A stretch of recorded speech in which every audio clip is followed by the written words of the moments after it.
We're on the record. Good morning, everyone. Welcome to the quarterly meeting of the Council on Access and Fairness.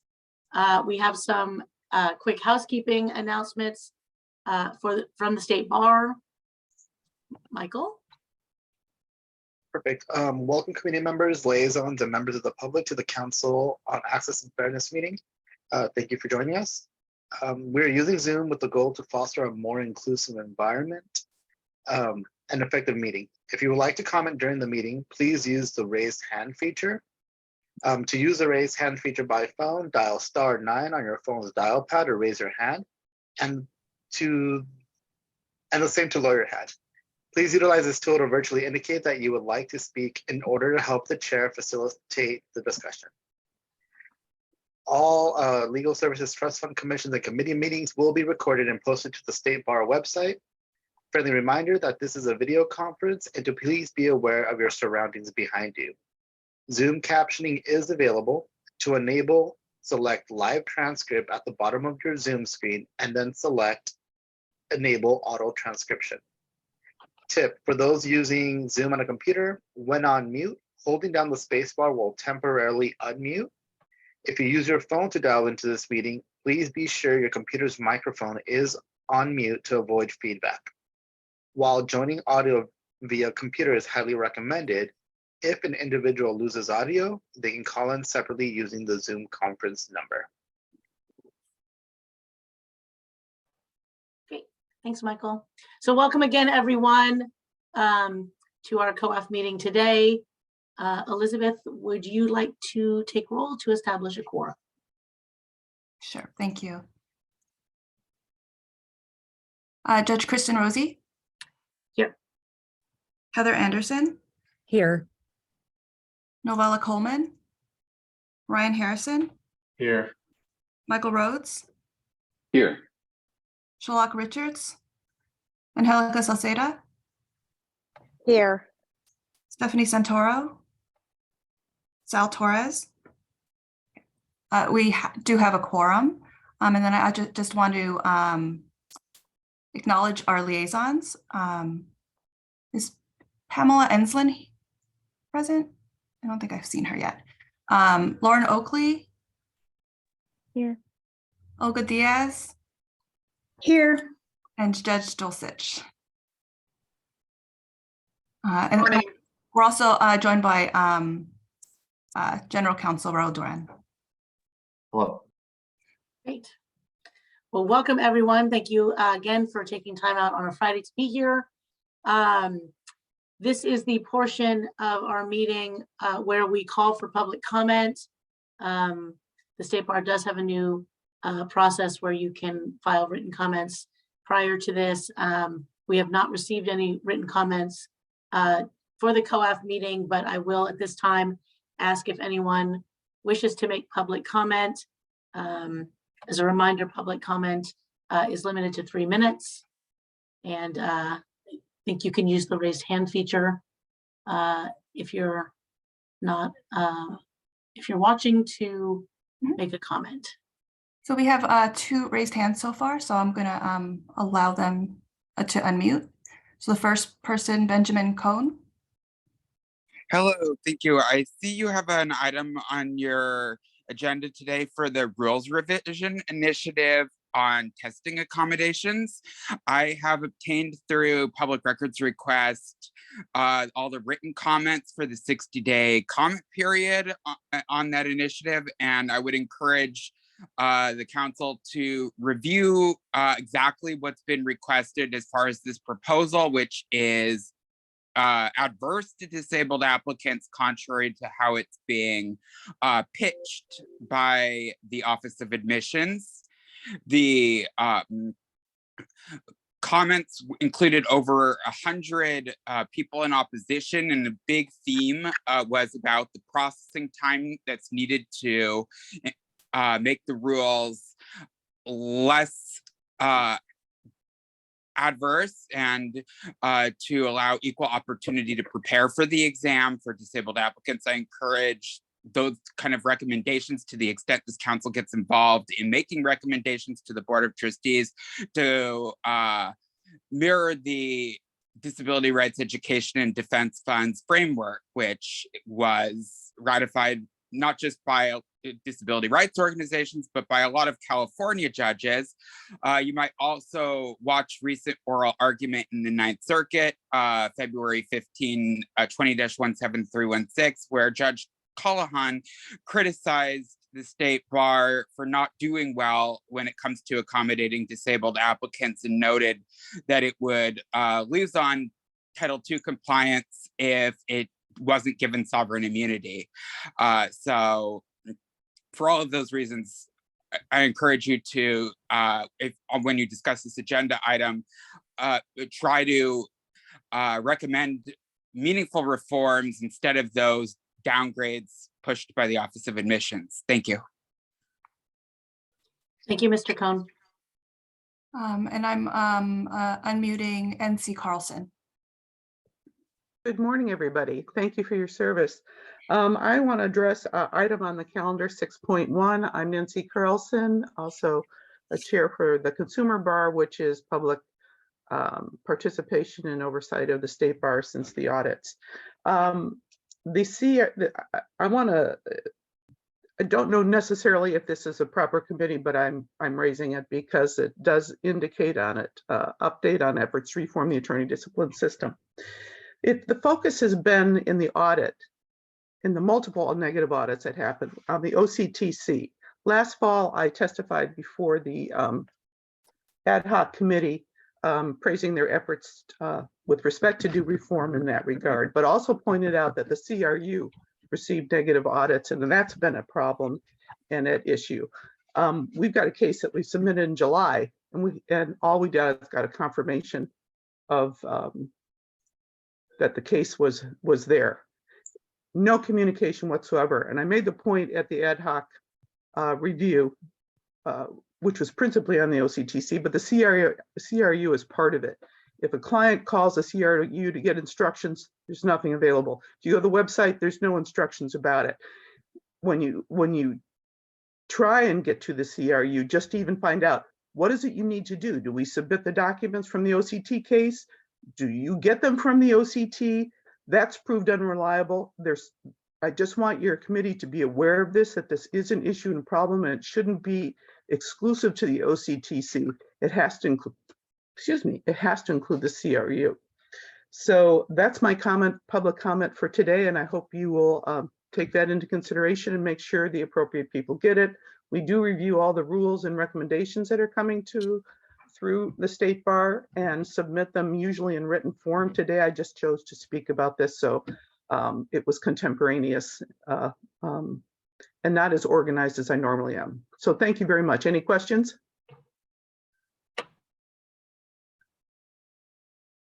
I don't see. Okay. I All don't right, think we thank also you. ask questions. Are we allowed to ask questions?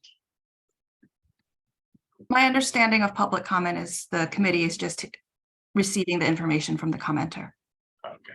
Yeah, so the net of it is the OCT, they're focusing on that. The audit also covered the CRU and as an issue, and it's really an extension of the OCTC, but they're separate. One's in LA, as you know, one's in San Francisco, and they fundamentally function similarly, but the CRU at best is discourteous and non-responsive. And there's no instructions for people with respect to that. A very important issue when considering the issues that the OCTC had. Cases went to the CRU, and they appear to be in limbo. That's it. Good day, everybody. Ms. Carlson. I'm unmuting Maggie Hoffenbarger. Good afternoon, or good morning. Thank you very much for allowing me this opportunity to comment. I first want to thank you for your time. My day job, I am in-house counsel for an Indian tribe, and I have worked my whole career with tribal nations. And recently I was noticing some issues when I updated my MCLE compliance information. I noticed that one, There wasn't a spot to include our membership to tribal bars on there, which is somewhat upsetting because I've heard from colleagues that they get charged if they list as attorneys, if they list membership to a tribal bar to the application for the California bar. 2, I noticed that there in the languages spoken in your office section, there weren't any California tribal languages listed there, which is also somewhat upsetting. A lot of tribal nations have worked really hard to revive their languages, and it's an important part of our office culture to speak it. And it seems like a very simple thing to correct. California has a really high population. Sorry, my dogs are being crazy. A really high population of Indian tribes. There's over 190 tribes in California alone. It would be wonderful to see the bar be more inclusive to those people and recognize the diversity of their languages. And finally, I'd like to make a plug to include tribal law as a practice area. It's a really distinct area of law. There are a lot of practitioners who go out and try and work with tribes, but don't understand the fundamentals of federal Indian law and make a bunch of very basic mistakes that are harmful to the tribes if they don't understand the basics of sovereign immunity, of tribal law, and the interaction between tribal, federal, and state law. It's a problem. California is a public law 280 state.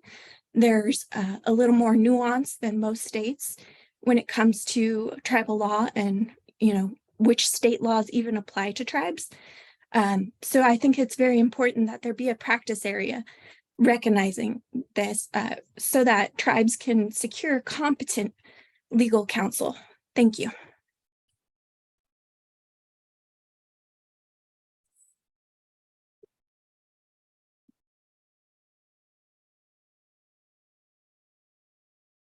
Oh, you're muted. Sorry. Thank you, Ms. Puffenberger. You didn't hear me say that earlier. Elizabeth, are there any other hands raised for public comment? I do not see any other hands. Okay, then we will close the public comment portion and move on to approving the minutes from our December 9th, 2022 meeting. Hopefully, council members have had a chance to review the meeting minutes. Are there any edits or corrections to those meeting minutes? Seeing silence from my fellow committee members, would someone like to make a motion to approve the December 9th, 2022 minutes? I move to approve the December 9th minutes. Thank you, Heather.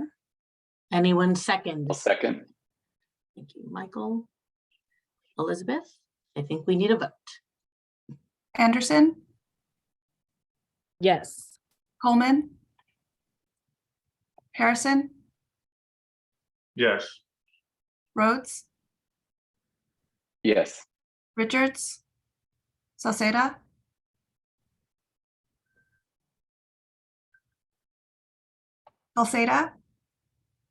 Yes. Santoro, Torres, Rosie. Yes, Motion carries. thank you. Okay, next on our agenda is the report from me. I am so pleased that I get to make this report. There's not always a lot to report in the chair's report, but so many things that I want to talk about briefly today. So first, for those who do not already know this, I would like to congratulate our vice chair, Michael Rhodes, on his appointment to the San Francisco Superior Court, where Michael is already sitting. So congratulations, Michael.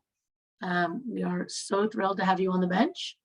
I also want to take a minute, and there may be some committee members who don't know this, but as you can see, Sarah Good, who was on our council for the last couple of years, is not with us today, and that is because Sarah has been appointed to the State Bar's Board of Trustees. And because she has been appointed to the Board of Trustees, she had to step down from COAF, which is, I know, sad for all of us.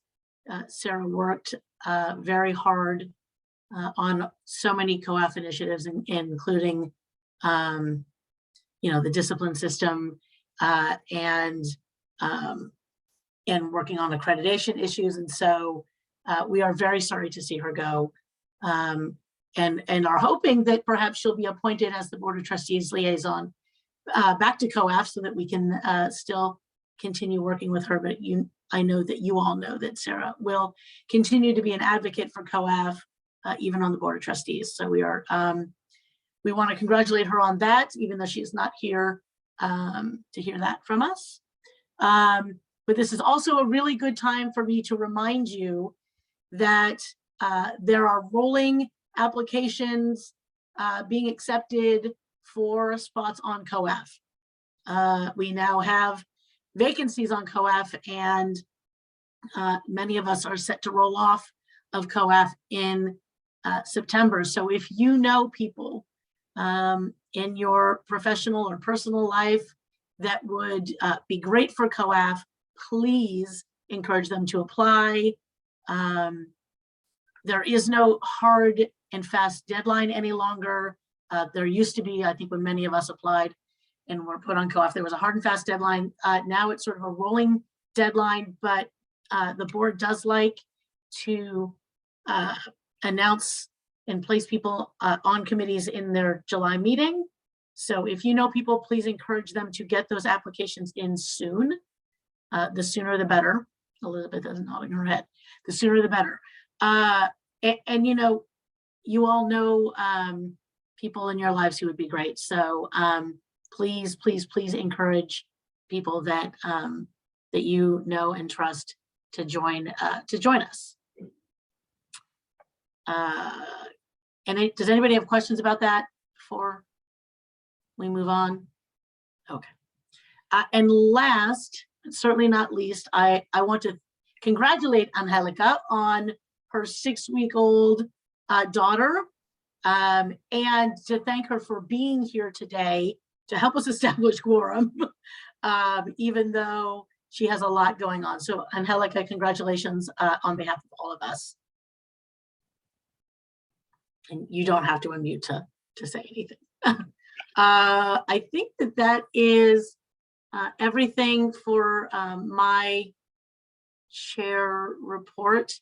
All amazing things happening for COAF folks. So so pleased to congratulate you all. And I think, Elizabeth, we can move to number 5 on our agenda, which is the report from the Director of the Office of Access and Inclusion. And I think you actually have a brief report. Yes, I have a very brief report today. As a reminder, I shared at our last meeting that the Legal Services Trust Fund Commission will be standing up a new grant program to fund law school summer fellowships. And they invited COAF members to participate in the review of these grant applications. And the grant applications are from our existing State Bar legal aid grantees. And so Kristen and Novella volunteered to participate. And so we've done a flurry of scheduling and we'll begin reviewing applications after they're all submitted on March 10th. So likely at our next meeting, we'll be able to report out a little bit more about that process and who all was able to be funded. So I just wanted to remind folks about that work. And that concludes my report. Thank you, Elizabeth. Anybody have questions for Elizabeth about that? All right, seeing none, we will move on to the heart of our agenda today, starting with, is Lisa here? Yes. Okay. Starting with Lisa Chavez giving us an update on the attorney discipline system. everyone. My name is Lisa Chavez. I'm the director of the Office of Research and Statistics. That's a new name, by the way. We used to be called Araya. I'm sure you've heard that many times. We recently changed our name of our office to the Office of Research and Statistics. I'm a director of that office, and my office sits within the mission and with the division of the Mission Advancement and Accountability. And I'm here to give you an update on the Ad Hoc Commission on the Discipline System. The last time I was here in December, I shared out a set of recommendations that the commission adopted, a set of staff recommendations, as well as public comments in response to the commission's recommendations. And the purpose of my talk today is to share with you how the board received those comments, all those recommendations, and in particular the resolutions and actions that they took upon those recommendations that were presented by the commission. Okay, so I'm going to just go ahead and share my screen and we'll get started. That meeting was held at the January January board meeting, and it was purpose of that meeting again was for the purpose of the agenda item was for them to receive the final report of the Ad Hoc Commission, and then also to take action on review all their recommendations and take action. So in particular, like I said, they reviewed all the recommendations that the commission developed, and there was a set of staff recommendations. And I wanted just to give you a little bit of background about the agenda item, and I can drop the agenda item in the chat at some point, because what it does that what an agenda item is that it's a written document that staff prepares for the Board of Trustees to contains all the background and staff's thoughts, recommendations on what the board should do. So the agenda item listed all of the Ad Hoc Commission's recommendations, as well as new recommendations that staff developed in response to public comment, as well as ideas that we had that we felt were aligned with the commission's recommendations. But staff also took a careful look at all of the recommendations adopted by the commission and made a recommendation for the board on what to do. This is our recommendation. So most of the recommendations we agreed with them wholeheartedly. First of all, we agreed with all of the commission's adopted recommendations wholeheartedly. And so some we said, please, we recommend you adopt this outright. Other ones we said, we agree with this recommendation, but it needs further study. These are the reasons why. And again, all those details are in this online written agenda. So you can read about it further, more of the details. My goal of this presentation is just to give you an overview. And in other cases, we said, we agree with this recommendation, but we recommend that the language get modified slightly. And usually it was in the interest of providing staff more flexibility when trying to flesh out this recommendation and implementing it. So at the conclusion of the presentation of reading the board agenda item, the board then adopted a set of resolutions. And what that means is that the board then, it says hereby the Board of Trustees adopts the following resolution to direct staff to do this, implement that, etc. So that's when I say resolutions, that's what it means. Ultimately, so again, like that's the way the board does its work. It receives a set of recommendations from staff and it makes a decision on what to do next. And that comes in the form of resolutions. So when I go through my next set of slides, what I'm going to do is tell you, these are all the resolutions that the board adopted and with regards to all the recommendations, and these are the ones that they declined. Okay, so let's get started. And as I go through, what I'm going to do is give you wherever staff said we recommend this instead of an outright adoption, I'll note it here on the slide and I'll give you a little bit of background for that. Okay, so let's first start with the resolutions related to discipline costs. So the first one was a very straightforward resolution to reevaluate the current discipline cost model with their focus on reducing the cost. And our recommendation to the board was to simply adopt that recommendation, so which they did. So what you see here is ultimately what the resolutions that were adopted. Okay. Another resolution that the board adopted was to assess the need for statutory amendment to eliminate disciplinary sanctions. So the original recommendation from the commission was to adopt a statutory amendment to eliminate disciplinary sanctions. The staff recommended that the staff recommended that the board direct staff to do a deeper analysis on the need for such a statutory amendment. As staff reviewed the statute more carefully, it appears to us that that there is flexibility in assessing disciplinary sanctions, And we want to just get a handle on that, because if there is flexibility, then that's going to be part of the need analysis. So instead of, say, eliminating it directly, maybe instead the need would be to to another need to address the issue of disciplinary sanction. So the board agreed with staff's recommendation, and what you see here is the exact resolution that they adopted, which is to assess the need for a statutory amendment to eliminate disciplinary sanction. The next resolution they adopted has to do with the early neutral evaluation conference, and this was as originally written. The purpose of this is to direct staff to work with stakeholders to really understand the early neutral evaluation conference and really review all rules and see what's going on and what could be changed in order to increase the number of settlements. And before the commission's recommendation included the word pre-filing before the word settlements. And we recommended that they just remove the word pre-filing. And so instead it says, so therefore it's just at all settlements. So this way we had more flexibility in exploring this issue, and the board agreed with us. The last one here, it has to do with progressive discipline, and the commission recommended that the state bar analyze and consider modifying standards for the purpose of exercising greater judicial discretion. And staff agreed with this. We encouraged the board to adopt it, which they did. The next one has to do with the idea that there's all the criminal conviction cases. There was a recommendation for the state bar to explore a possibility of creating kind of like an ENEC type meeting that would happen before transmitting C cases, what are criminal conviction cases to the state bar court. The staff agreed with that.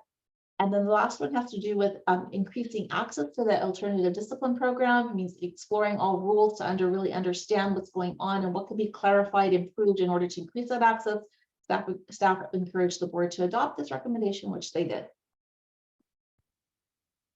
Here are the two recommendations. The first one has to do with attorney representation. The recommendation from the commission was for the state bar to develop a plan to implement a state bar appointed counsel program, which is on an hourly basis, and that would be similar to what the state bar court has in place. We encouraged the board to adopt that, which they did. However, we added one more recommendation, and that is here at the bottom. We recommended that the board, that the staff would develop the implementation plan, the program essentially, assess its funding needs, and at the mid-year review, when the board reviews the budget for 2023 at the mid-year, at that time, the board will review the plan, review the availability for funding, and at that point, make a decision whether it's going to go forward or not. We did this in the interest of cost savings. Right now, the state bar budget is a little tight, and so we just want to make sure that any plan we put in place, we properly cost it out, and then we assess funding needs. And so the board agreed with that staff's recommendation to adopt this resolution, which they did. Next, I'm going to spend a little bit more time on this one, because this has to do with the discipline history on the website. This was of great interest to many stakeholders, and what you see here is what the commission recommended. So let's start here with this really big box here. Hopefully this looks familiar to you, but ultimately the commission recommended that the state bar adopt the following timelines for two things. One, to remove discipline history from the attorney profile section of the website, and two, expunge discipline records. So take it down here. So for example, people who had a public reproval after 3 years, that notice of public reproval will be removed from the attorney discipline profile, and it would also be expunged from the disciplinary record. Okay. So that was the recommendation from the ad hoc commission. Staff recommended to the board that they direct us to identify alternative timelines to this and to define expungement. And here are the reasons why, here on the bottom. First is that staff really anticipate public protection concerns over this. Ultimately, these proposed timelines are inconsistent with that of the Medical Board of California. The Medical Board of California only allows for the removal of public reprovals from the from their medical board profiles. And also these timelines are a little bit longer than the California Nursing Board. So that's one concern we have. Another is that we really need to analyze what's going on in all 50 states. Right now, we only were able to gather information on and around 19 states. And we received feedback from some key stakeholders that we really need to get a handle on like all 50 states. What are their expungement policies? What are their removal of history policies? And so that's what staff will do as part of this path moving forward.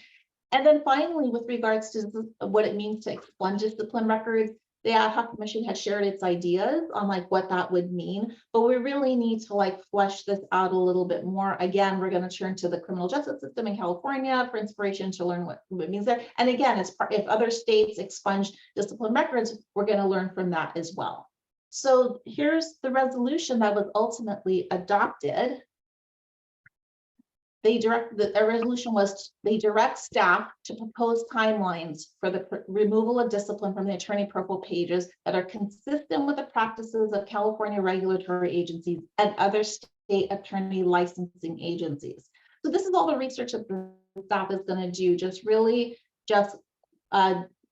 really learn what other states do and really try to get closer to what other agencies within California do. They also adopted resolution that also called for exploring timelines for attorneys who resign with or without charges pending, timelines for the removal of administrative inactive enrollment. So for example, if you are inactive because you paid your fees late, something like that notice is listed on your attorney profile. We've heard from public comment that there's interest in having that removed as well after a certain period of time. So we'll explore that. And we'll also explore what it means to expunge discipline that was the result of a criminal conviction that was ultimately expunged by the state of California. So these are all the resolutions that the board adopted. And then finally down here, the resolution they adopted with regards to expungement was to direct staff to propose a definition of expungement and submit the proposal to the board for review.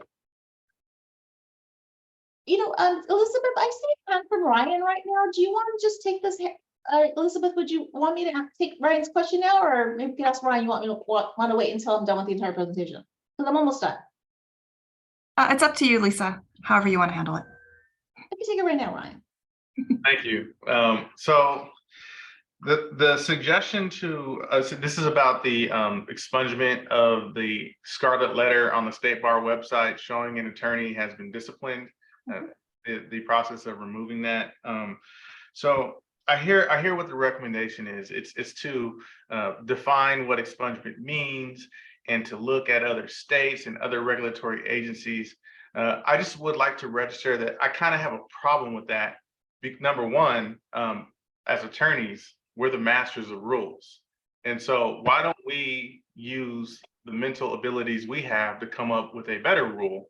Not only that, but as a state, California, we're a leader among the other states. So why don't we just dedicate our mental energy to figuring out a better way of going about it? And I think I might have a better way of going about it. I think that potentially we should distinguish for the purpose of expungement cases that were resolved by way of settlement with OCTC and cases that were resolved by way of, let's say, conviction in the state bar court. Because as we have come to know, there are those attorneys who don't have the financial resources to prove their innocence, so to speak, through a full-blown trial in the state bar court and will accept punishment because of financial constraints, even though they themselves believe that they are truly innocent. That way, if we distinguish between the two and maybe have a different time frame for expungement based on whether they go all throughout the entire process or settle early, that might be a little fairer, in my opinion. Well, thank you for that, Ryan. I will definitely take note of that. Because the next steps in this is to develop proposals and flesh all of these issues out. So thank you. You're welcome. Hey, Michael. This is related, I think, to the same question, which is whether the timelines that are being contemplated would distinguish between the types of behavior, the types of conduct that led to the discipline. I know that the type of behavior will be related to the actual discipline that's received, but I can see how there could be cases where folks with the exact same type of discipline have very different kinds of misconduct and how that could potentially relate to public protection concerns. Okay, thank you for that.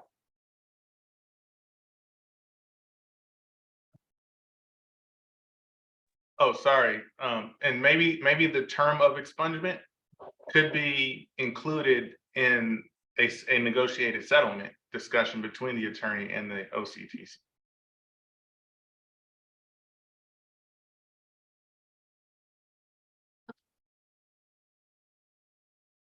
Okay, thank you.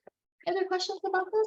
I'm glad we took some time on this because I know that this was really one of the commission's recommendations that people were most excited about. We thought were like people thought were real game changers. So that's why I felt the need to just really explain the staff's thinking behind our request for us to study this further.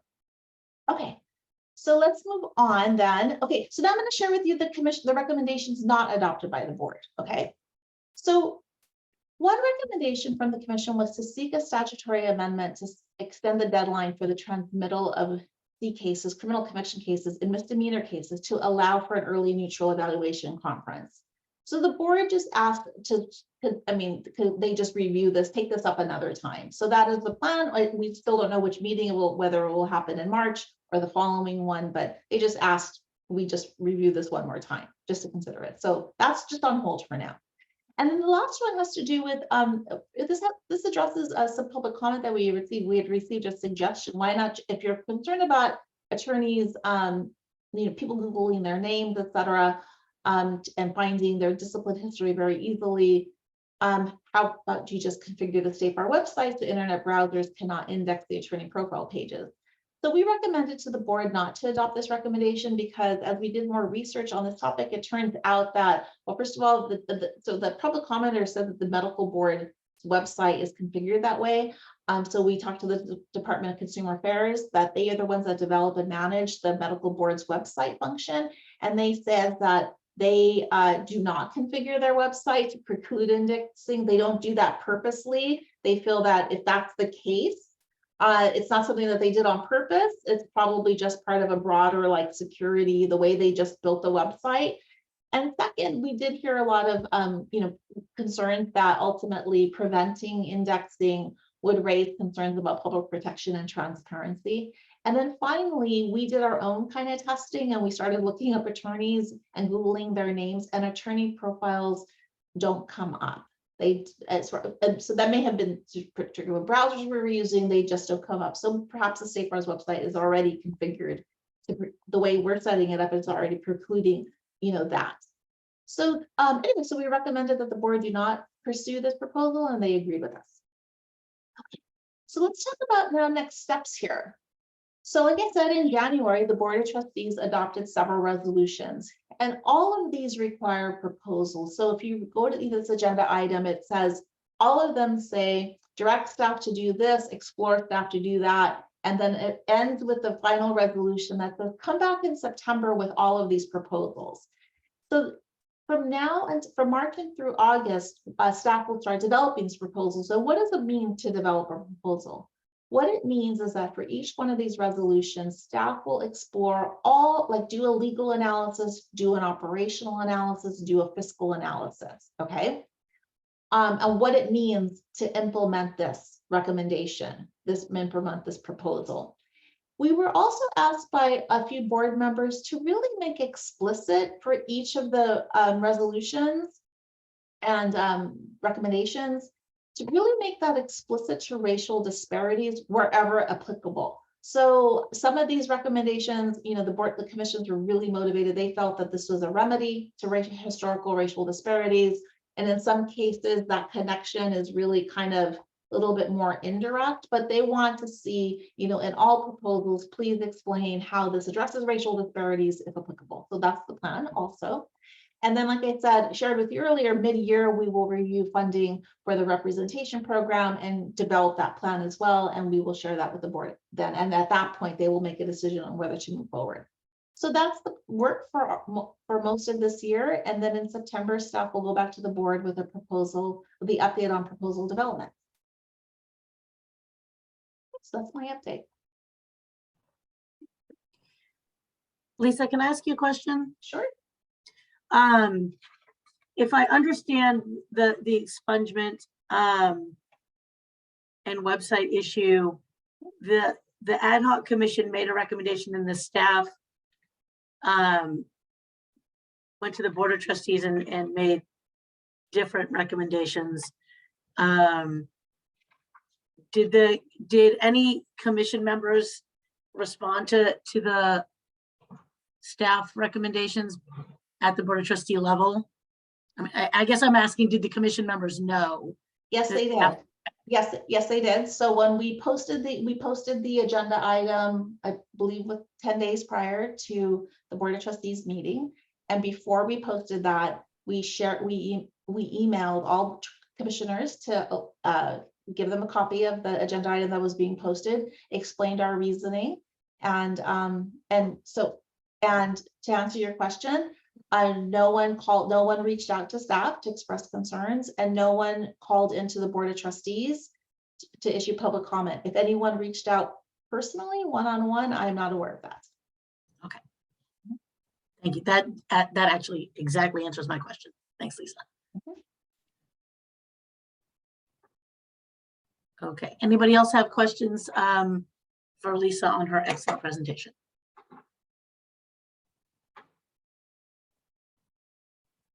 Seeing none, thank you, Lisa, for all of that, and we will look forward to hearing more from you in June. Perfect. Thank you. Okay, going to item 6.2. Now I'm going to look really quickly. There's Donna. Good. Okay. Before I call item 6.2, I want to make sure that people are here. So we're going to have a presentation on the proposed amendments to the rules, the state bar pertaining to the testing accommodations. We heard public comment on that briefly this morning, and I think Donna and Christina are here to make a presentation. Thank you. For those of you who don't know me, I'm Donna Hershkowitz. I'm the Chief of Programs here at the State Bar. And I have with me today Christina Dole. Christina is the head of the Testing Accommodations Unit for the Office of Admissions. Christina and I were asked here today to talk to you about the proposal, as Kristen said, as Judge Rosie said, to revise the process for evaluating the testing accommodations for sitting for bar exam, first year law students exam, and the legal specialization exam. For ease of reference, you'll likely just hear me reference the bar exam. I'm going to take the point here as between Christina and myself. Christina is going to chime in and correct me wherever I have gotten it wrong, or if there are questions about some of the substance of how we process testing accommodations that Christina is much better equipped to answer than I am. So there's a fair amount of process that got us to where we are today, and I don't want to spend too much time on that, but I think it's helpful. Suffice it to say that the ability to secure necessary testing accommodations is an absolutely critical part of the process of applying for and sitting for the bar exam. State bar staff, leadership board, committee of bar examiners had heard complaints repeatedly about the process for requesting testing accommodations and getting those accommodations granted. And so we launched a significant effort to understand the issues and ultimately revamp the process. This effort was actually the first part of a comprehensive effort that the Office of Admissions is undertaking, we're in the middle of, to look at all of the governing statutes, rules, and guidelines, to review its processes, to review its external facing communications on the public website, to review the requirements that are built into the case management system and the applicant facing information in the case management system. There are multiple goals of this effort to look at all of these rules and processes, including providing clarity on issues that seem to lead to confusion among members of the public, applicants for admission, and even state bar staff. We also have a goal of this streamlining our processing in various segments of the work that the Office of Admissions does, and also eliminating rules that maybe once served an important purpose, but now really seem to us to be an unnecessary barrier to admission to the practice of law. And so we are looking at all of our rules with that lens. So on the testing accommodations front, as I said, we had certainly heard many complaints, but we wanted more information from the public before embarking on developing some revisions to the rules and processes. So this past June, we held a stakeholder input forum to hear from applicants and members of the public, members of disability rights organizations, and anybody else who wanted to come and present their comments to learn about the issues that our applicants were facing with our current processes.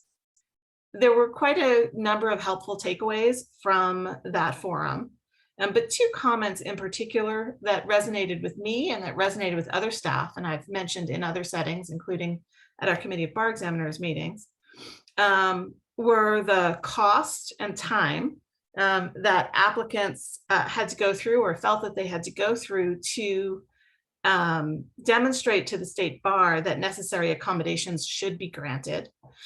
And also the sense from applicants that the application process and the way it was, the way we were handling it was pitting us against them, rather than feel like we were working to help identify what accommodations could be provided. The feeling was that we were standing in the way as gatekeepers and doubting the veracity of the information that our applicants were providing to us, that they needed accommodations.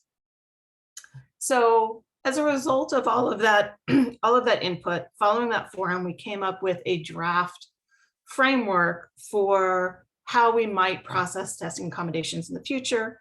The framework was designed to improve the processing of the request, streamline and shorten the timeline for processing, automatically approve certain accommodations that were granted in similar high stakes exam settings, and limit the documentation that was needed to accompany these requests to address some of those most compelling issues that we heard in the forum.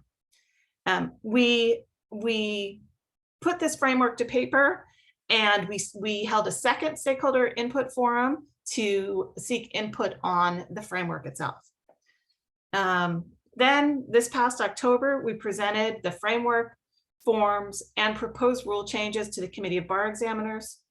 The following month to the Board of Trustees, who approved circulating the rule changes for a 60-day public comment period.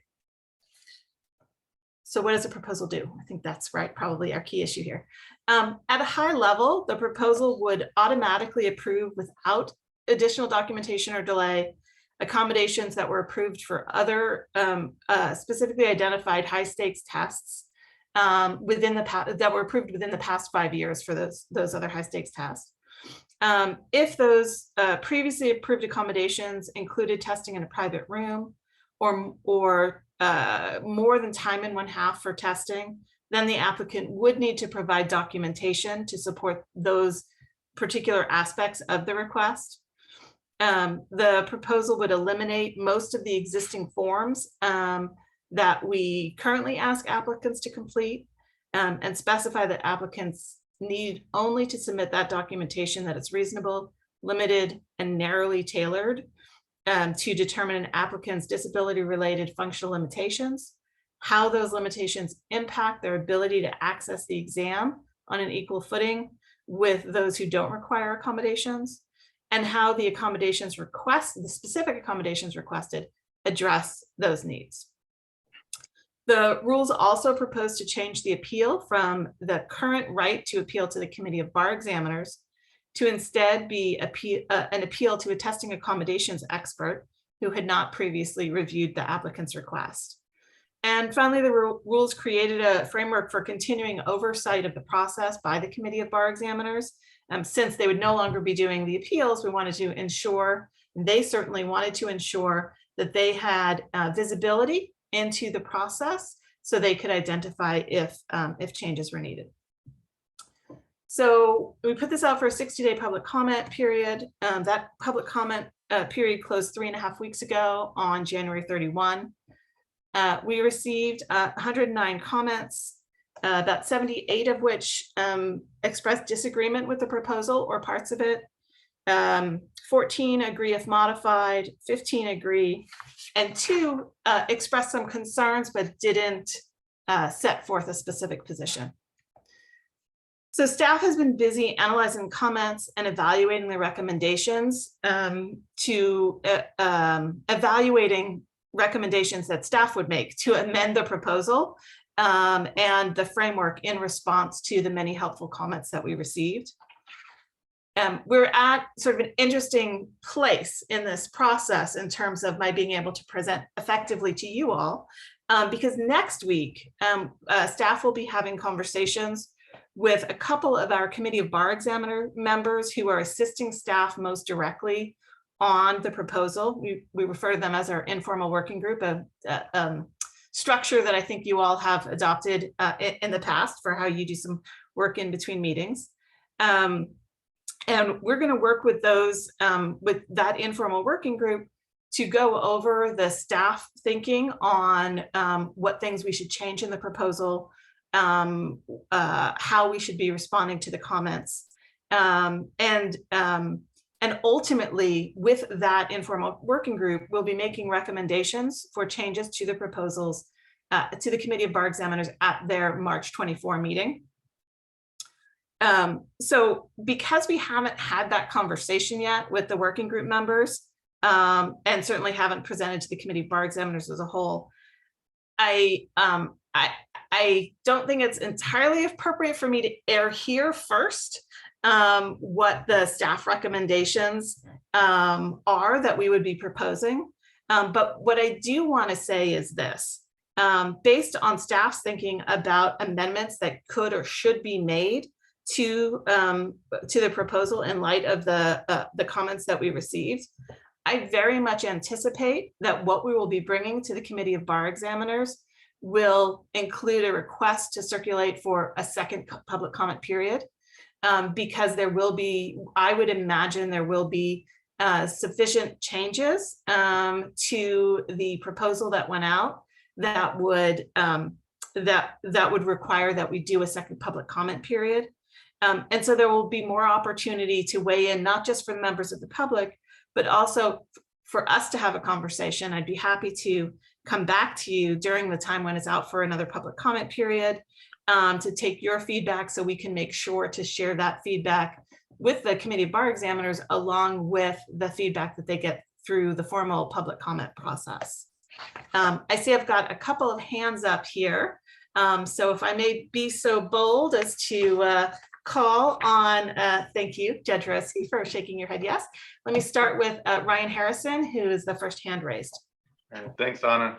Just a couple of things.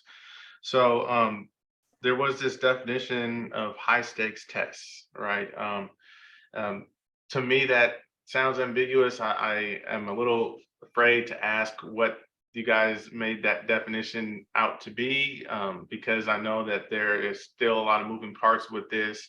I would just kind of state generally that my assumption is that the definition of high stakes test does not include regular law school exams for law school classes, which I think is an issue, because if someone is getting accommodations for law school exams in their law school classes, and then they have to take a bar exam and they're not getting accommodated for that, they are essentially set up to fail. And documentation is required to get accommodations in law school. So that being said, when it come, at least as far as I'm aware, when it came to getting testing accommodations on the bar exam itself, someone would have to pay like a psychiatrist, someone who's like expertly trained to conduct a battery of tests. And this costs anywhere between $4,000 to $8,000.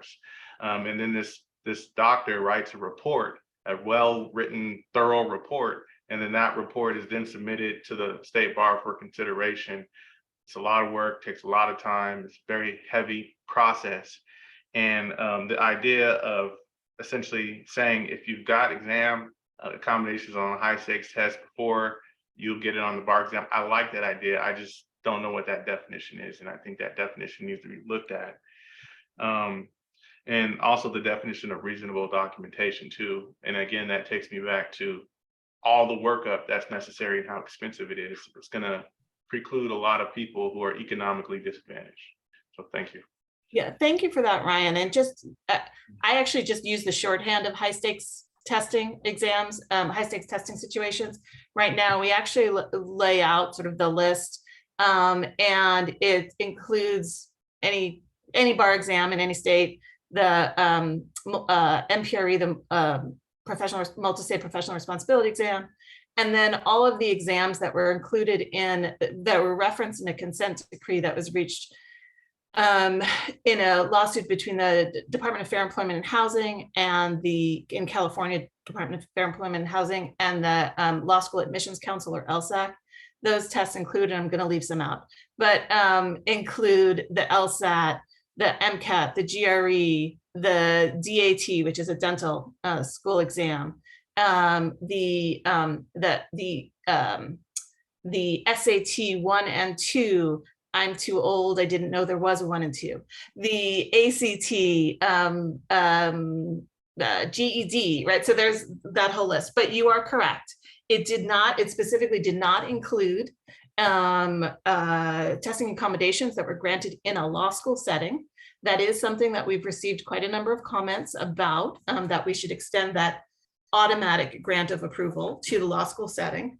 But I do want to caution you, and this is, one of the things that I was reading in a lot of the comments. I want to caution you that the documentation requirements that may exist today are not what's proposed for the future. That's not to say we're not going to recommend significant changes to what's going forward, but it's not what's recommended for the future. And we do have basically one very specific form that asks questions to a qualified professional who, and that's a term that's used in that consent decree between the Department of Fair Employment and Housing and LSAC, but that a qualified professional who can take one of many forms would fill out, indicating that they've done an individualized, they know you, they've seen you, identifying not what the diagnosis is, but really the disability factors, what the disability is, and how that affects your how that has a significant effect on your significant impact on function, or provides significant functional limitations. I apologize.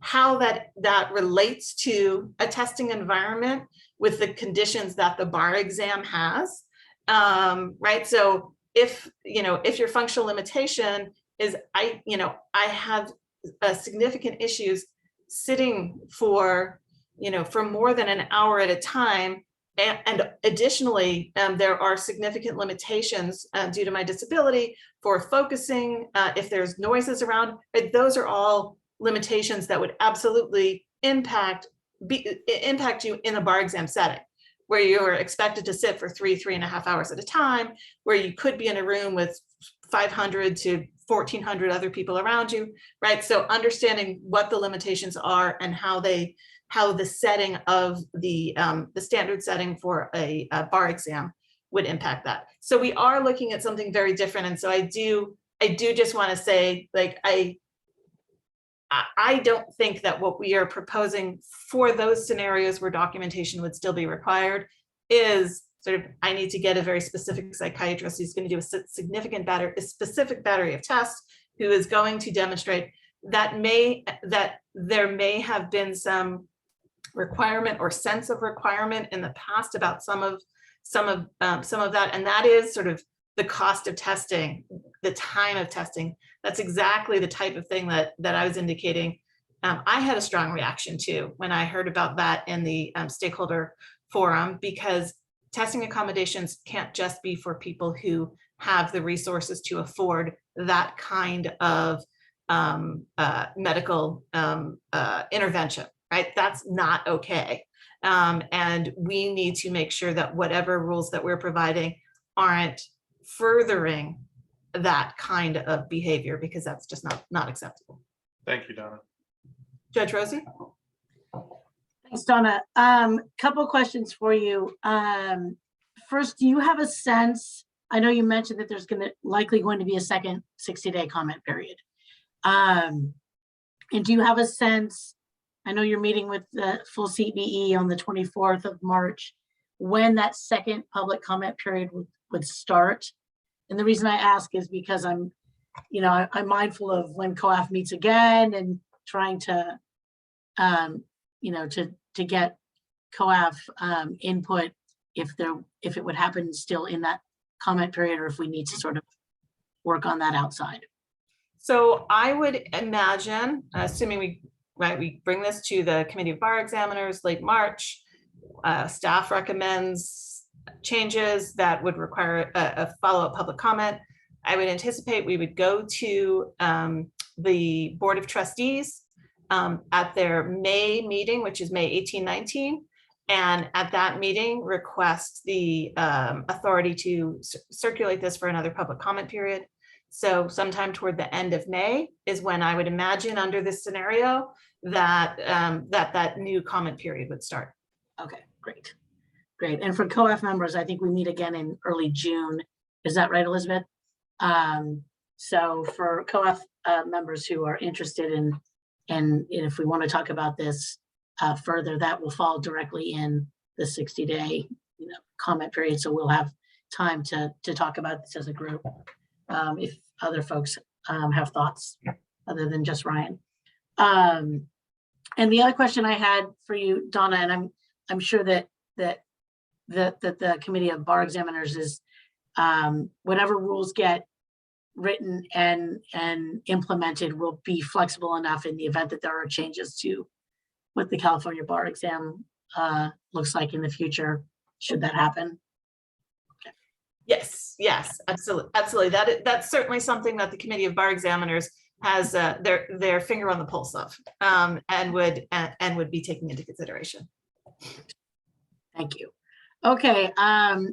Does anybody else have questions for Donna or Christina on this issue? It sounds like we're gonna be able to see it more in depth a little bit later this year. Okay, seeing none. Thank you, Donna and Christina, for being here and for presenting this to us, even though you haven't been able to present it to the Committee of Bar Examiners. So thank you for that. Thank you. All right. Moving on to a not completely tangential topic, an update on the Blue Ribbon Commission report from Audrey. Did I see Audrey? Yes, there's Audrey. Hi, Audrey. Hi, Amy's here too. Yeah. Oh, and Amy's here too. Great. Yeah. Thank you. So we have the Blue Ribbon Commission meeting on Monday. So this is a very timely report to you. The agenda is posted along with the draft report with commissioner comments. So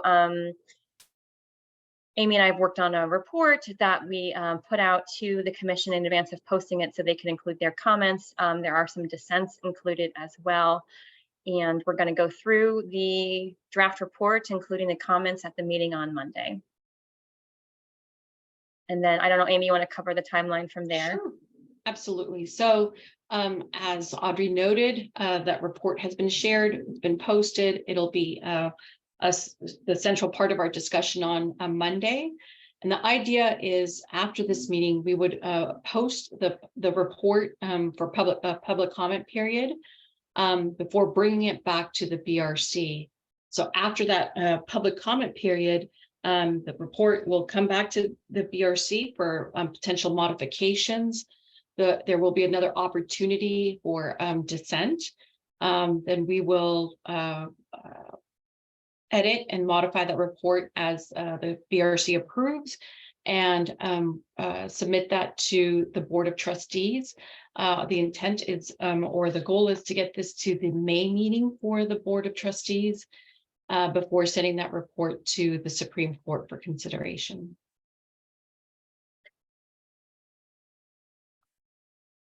Kristen, I think you're on mute. Are you saying? Sorry. I try to mute myself so there's no background noise and then I forget to unmute myself. Thank you both for that.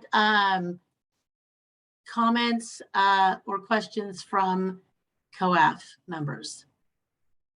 Ryan Harrison, I see your hand. So this is an area, a subject that I have strong feelings about. So much, in fact, I wrote a dissent that I believe is going to be published in the Daily Journal. Yes. It has. I haven't. I believe it already has. Can Yes. someone please send it to me because I haven't seen it. We saw it. Anyway, I think that there's significant portions of the draft report dedicated to the debate about whether or not the Blue Ribbon Commission is for an alternative pathway to entry, such that it creates the illusion that the Blue Ribbon Commission, or at least part of it, is behind the idea, or persuades the reader of the report that maybe it's a good idea to do it. I don't think that's appropriate. I think since we shot it down, if anything, the discussion should be relegated to a footnote or just entirely omitted from the report, and only the statement that we rejected that idea should be included. Other than that, if you guys have access to the Daily Journal, I highly suggest you read my dissent, because I was able to use my ability to write a dissent to advance personal ideas and suggestions that I have for the bar exam. Sometimes if you feel like you're getting ignored, the best way or the best thing to do is to speak louder, and that's exactly what I did. Ryan's full dissent is also part of the draft report that's posted for Monday's meeting. So if you don't see it in Daily Journal, you could read through his full dissent along with 2 other commissioners to date that have posted dissents. So yeah, I don't see it on the website. I'm looking at it right now. Only the comments that were attached to the draft report itself, but no dissents. no, it's at the very end under dissent. Let's take a look. You have to keep scrolling. Really long. It's long. So, especially- while Ryan is looking for that, you know, as you all know, Ryan and I have spent, it feels like nearly 2 years now on this, and I don't know how Amy and Audrey have been able to manage doing all the work that they have done for this Blue Ribbon Commission. But, you know, Ryan and I have been in step on this issue of, and we have discussed it before with COAF, about the alternative pathway to licensure, and the reasons why we, on behalf of COAF, objected to some of the language being used and to the creation of that alternative pathway. And so I think that Ryan articulates it, my concerns as well as his well in his dissent. And so I encourage you all to actually read the report. It is long, and it is a testament to how hard the State Bar folks have worked on this issue. But take a look at it, because it really is very interesting. And part of the recommendation is to change what we test and how we test it. So you know, if you took the bar exam a long time ago, like I did, you know, you should see some of the things that are being included and excluded in the recommendation. It is really very interesting. So I encourage you all to read it. And Ryan's got his hand up again. Oh yeah, sorry. I mean, I should have did this before I started talking, or I mean, you know, arguing, whatever. Thank you, Audrey, and thank you, staff, for all your hard work on this very contentious issue. You are brave, you are courageous. Thank you for this. I appreciate you. Thank you both for being on the commission, and hopefully Monday's meeting will be really productive, so we get a good final report out to public comment, or I guess draft report out for public comment. Okay, thanks. Okay. Thank you. All right, any other questions for Amy or Audrey on the Blue Ribbon Commission report? Seeing none, we are doing a great job here on our agenda. So we will move on to our next item, which is 6.4. And I think, Michael, you are going to give us an update on the DEI Leadership SEAL program. Yes, I am. Thank you. Let me share screen real quick.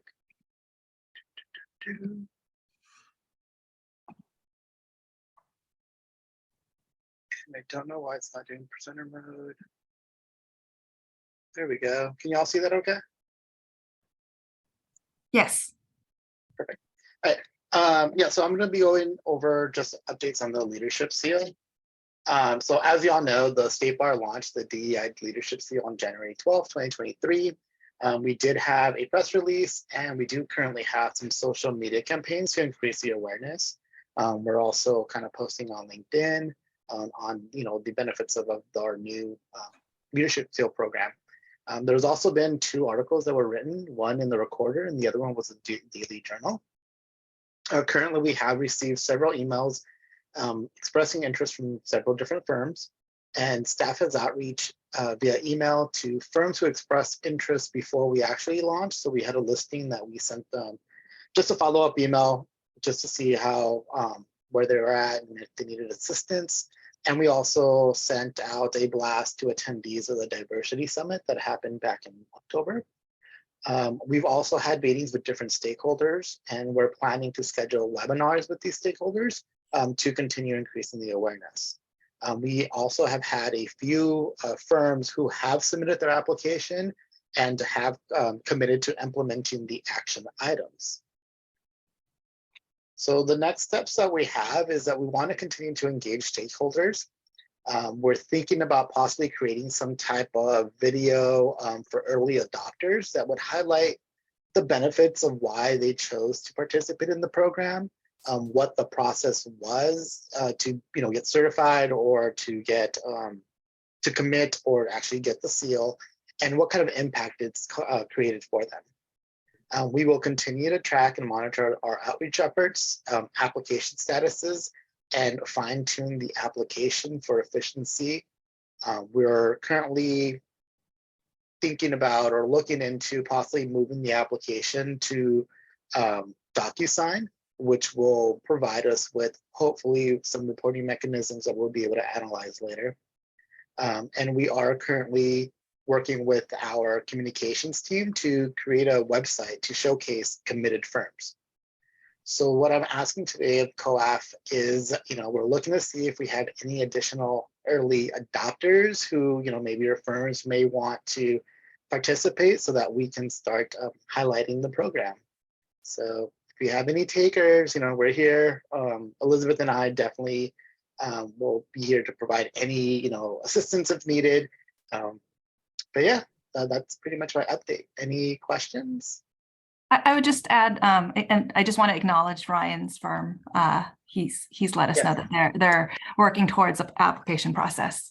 Heather? Thank you, Ryan. Thanks, Michael. I wanted to ask if we have an idea of what percentage of the people who attended our diversity seminar have inquired about applying for the seal. I don't have that information yet. I know that we sent out the email blast, but I haven't done the analysis to see who's responded based on if they attended the diversity. Yeah, Okay. we can do that analysis and follow up. Okay, that would be great. Thank you. Mm-hmm.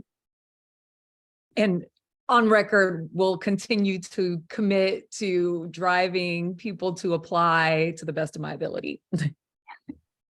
Thank you, Heather. I know you will. Michael. I have to ask about government entities, whether there's been any either reception from government entities like the State Bar, UCs, other places where there are a lot of attorneys, and what we can do, if anything, to encourage them to participate. That's a great question, Michael. So actually the State Bar of California, our organization is one of the employers that has submitted an application. One thing that the Board of Trustees suggested, and we're in process of assembling, is that they felt that it would be more transparent if we assembled a small working group to review the State Bar's application so that staff would not be reviewing the State Bar's application. So we're in the process of assembling that working group.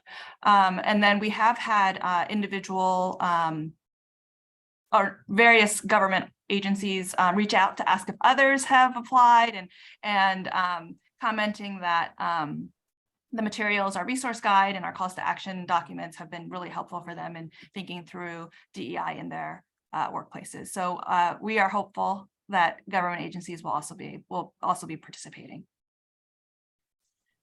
That's great to hear. Thank you.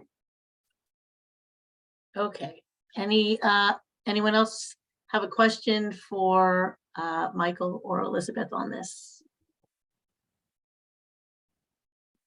I don't see any. Thank you, Michael, for your presentation on this. And of course, I'm encouraging all of you to reach out to your agencies, entities, nonprofits, anybody that is hiring attorneys and to have them apply. All right, I think next on our agenda is, I see Erica. I think Erica, you are next on to give us an update on one of my favorite topics, LRAP. Yes, thank you. Good morning, everyone. As Kristen said, I'm here to give an update on the Loan Repayment Assistance Program Working Group, of which Kristen and Heather Anderson are the COAF members. This is a collaboration with other advisory bodies. So members of the Legal Services Trust Fund Commission and the California Access to Justice Commission also participate in this working group. I believe probably at your last meeting, we had to give the unfortunate update that the LRAP program that had previously been proposed, which was supposed to provide loan repayment assistance to civil legal aid attorneys throughout the state. We were hoping to pilot a program for 5 years at a cost of $55 million in the state budget. But unfortunately, though it was first included in the budget, Governor Newsom cut that program from the budget. So since that time, the group has been brainstorming ways to still move this initiative forward and create an LRAP proposal that will benefit legal aid attorneys. The group met a couple of weeks ago to talk about a proposal that the Access Commission had come up with, which would be an employer-funded loan repayment assistance program. So the goal would be that the legal aid organizations themselves, with funding that they produce, would be able to provide some LRAP assistance to their own employees. But it would be structured in such a way that it would retain the tax benefits that the original proposal that this group had put forth would have benefited attorneys by maximizing sort of the dollar amount that they're getting through the LRAP by reducing their loan liability.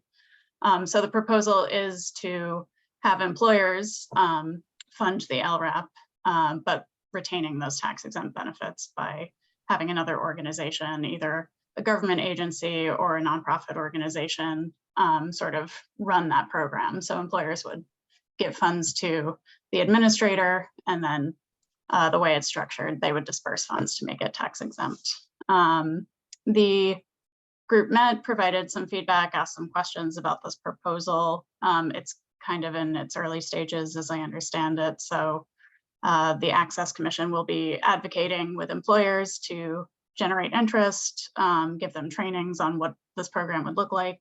Some employers already have programs like this, but it doesn't have that tax benefit aspect. So they're also looking into alternative funding sources to see if there is any funding that could go towards this program. But given that it's not a great budget year, I don't know how much likelihood there is for outside funding. But that's kind of the current status, that there is still some movement to try to preserve some of the better aspects of the proposal that this group had come up with, and to continue exploring other options that might be developed. Thanks, Erica. Heather, did you want to add any thoughts to that? No, I think Erica did a great summary of where we are. And just we also requested that the Access Commission really research possible alternatives for who could administer the funds should it go forward. And so hoping that they will have an opportunity to do that. So yeah, And just so, you know, full transparency, you know, so the Access Commission is part of the funding request is for them to administer it, and then for what $250,000 for them to administer it. It was my hope, and I think Heather's as well, that perhaps the state bar could administer it, because the state bar is already handing out money through the number of IOLTA and equal justice funds that already go out through the state bar. And in my conversations with state bar staff, that is something that they could, taking on the LRAP is something they could do without considerable cost. And so it would be my hope that, you know, if there's an extra $250,000 lying around, that it goes to the students and new lawyers who could use the loan help, and not necessarily to administration. So that's been, you know, part of COAF's push is to cut down on that administration cost and keep that money somewhere else. The response to the inquiry, and staff, please keep me honest if I'm not articulating this correctly, was that it would require a rule change for state bar to do it, but no one could say if that rule change was problematic or difficult. It seems like that's not a huge deal.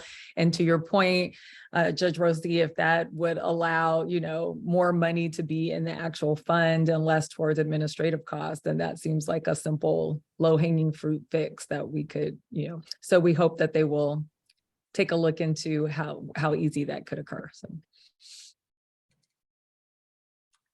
Okay, thanks, Heather. Thank you, Erica. Anybody have questions or comments on LRAP?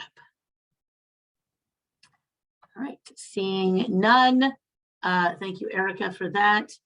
And we will go to item 6.6, which I think, Elizabeth, you're going to talk about the early pipeline outreach. Yes, so I'm really pleased to report that we will be filming the next video in our series. Now we'll have a series because we'll have a second video. And so that the filming will be taking place next week. I want to thank Heather for all of her hard work in making it happen with her organization. And also thank Heather and Ryan, who will be participating as our interviewers for this next video. So we're really excited. Hopefully by our next meeting, we'll be able, or even before our next meeting, we'll be able to share out the link to share with you know, community college age, high school age students who might be interested in pursuing careers in the law. And Heather, can you remind everyone who the second interviewee is? It's Rhonda Hort, and she is the lead counsel for Lucasfilm and the related companies like Industrial Light and Magic, Skywalker Sound, etc. So it's going to be really exciting. She has a fun job. It'll make you want to be a lawyer. It will. It'll be great. And I look forward to seeing that video. And hopefully Elizabeth will take pictures during hair and makeup for you and Ryan, so we can look at the pictures later. And that's next Wednesday, right? Yeah. Yes. Great. Fantastic. Thank you all for working so hard on that. I know that it's taken a while to get the second one scheduled because of everybody's time and COVID and all of that, but thank you all so much for working on it, because I think it makes a difference. It's just, they're such great projects, and they are so inspirational. So thank you for doing that. We will make it worth the wait. We promise that. Everyone is really excited about it that's working on it. So yeah, I'm certain it will be. Okay, questions for Elizabeth or Heather on our next video?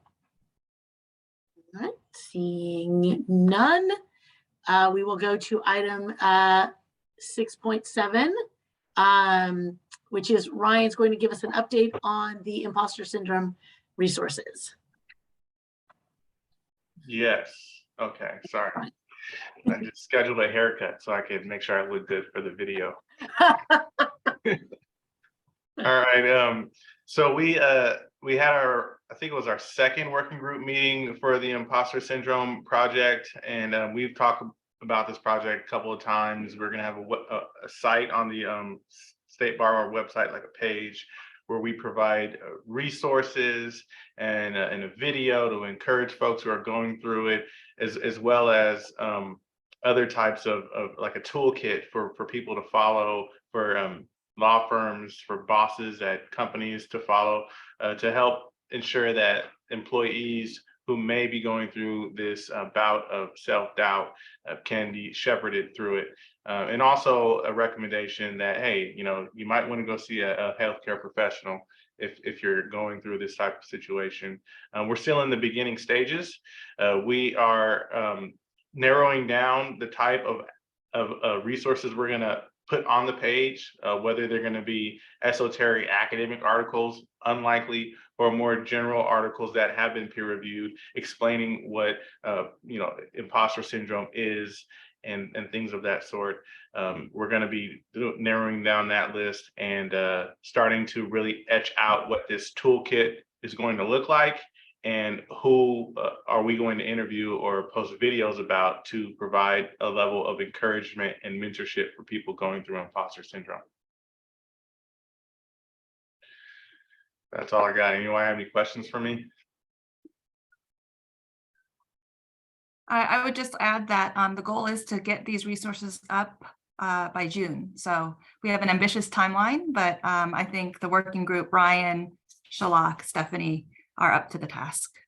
And we're also working with our colleagues in the Office of Professional Competence, as these resources will sit with other resources made available for attorneys. Yeah, and I want to give a shout out to Kathy Ongiri, who works at the bar, and the executive director, Leah Wilson, who personally called me and said she's really excited about this project and really stood behind it getting off the ground. So thank you guys over at the bar. Elizabeth, of course, always. I appreciate you. So thank you. Yeah.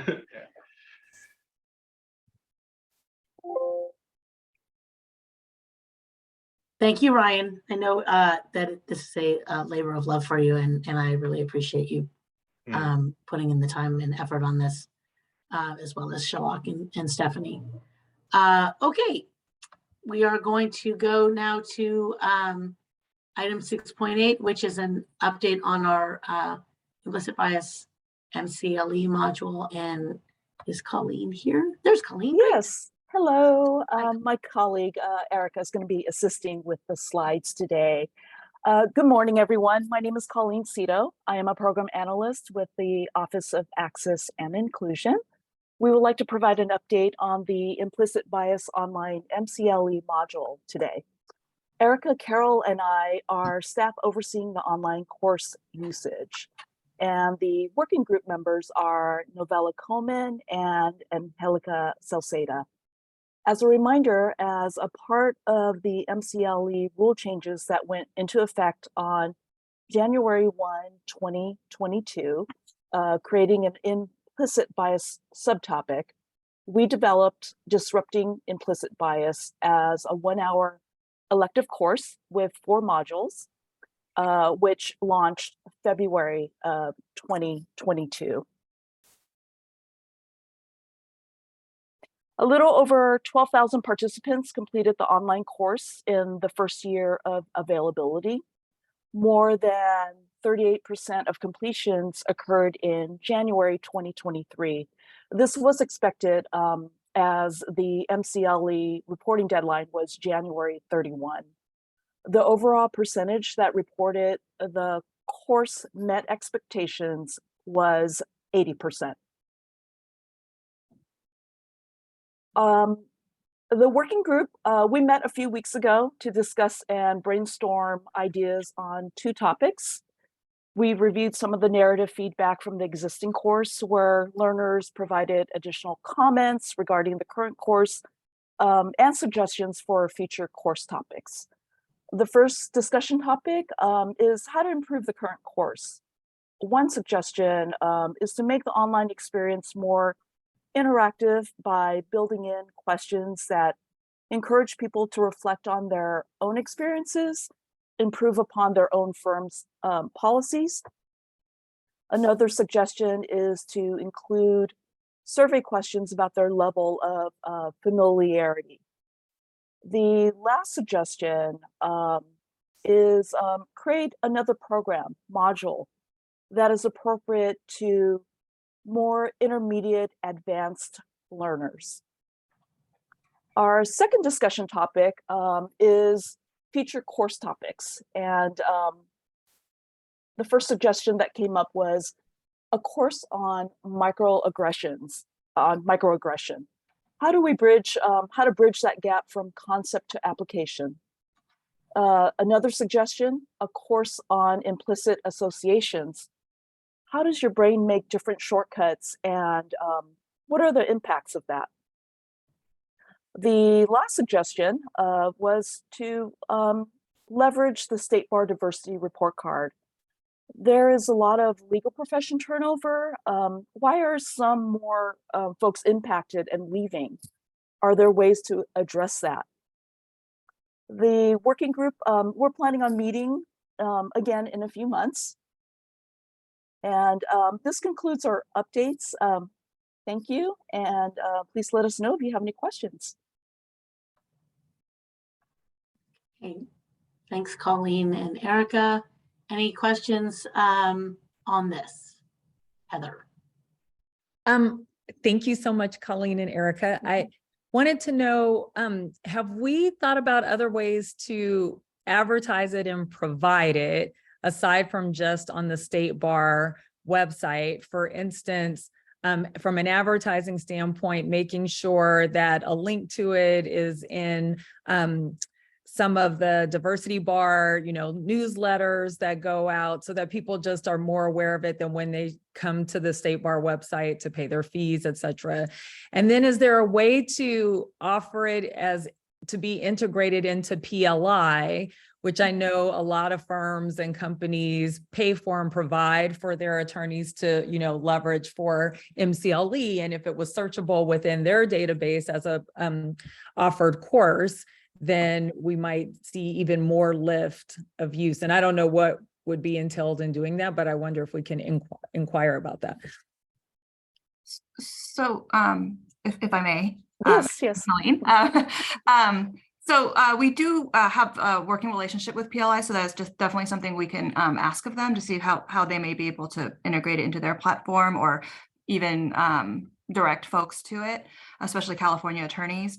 And then your question related, I'm sorry, I lost the first question. About the diversity bars and advertising it in their that's also a really great suggestion. We actually just recently partnered with CalBar Affinity. They offer a lot of products and supports and resources for attorneys to include that in their newsletter that gets, I think it's a wild amount of open emails. So we're hoping that those efforts in reaching out to affinity bars and others to promote it would increase the viewership. Thank you. Fantastic ideas, Heather. Thank you. Anybody else have thoughts on this? Okay, seeing none. Thank you, Colleen and Erica, for that presentation and for all the work you were doing on the implicit bias module. Okay, folks, we are at the point in our agenda where we can start talking about additional DEI initiatives that COAF would like to take on.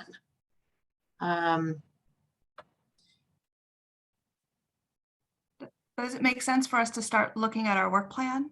Yeah, you want to do that in conjunction? That makes sense, I think. Okay. And just to sort of kick off our conversation, I think the public comment that we heard earlier this morning about the lack of inclusion of tribal languages and tribal law is something that we ought, as the Council on Access and Fairness, to look at and ask what we can do to fix that and be more inclusive with regard to to those attorneys who are practicing tribal law. So that would be one recommendation that I would make as Elizabeth pulls up our work plan and we take a look at that. Okay, so I'll share my screen now. Hopefully everybody can see this. So this is our work plan in Word form. It's our 2022 work plan, and I'm using track changes. I met with Judge Rosie and Judge Rhodes earlier this week to kind of go over some of the suggestions of items to, either add or revise or to delete. And so we can kind of use that as a starting point for our discussion.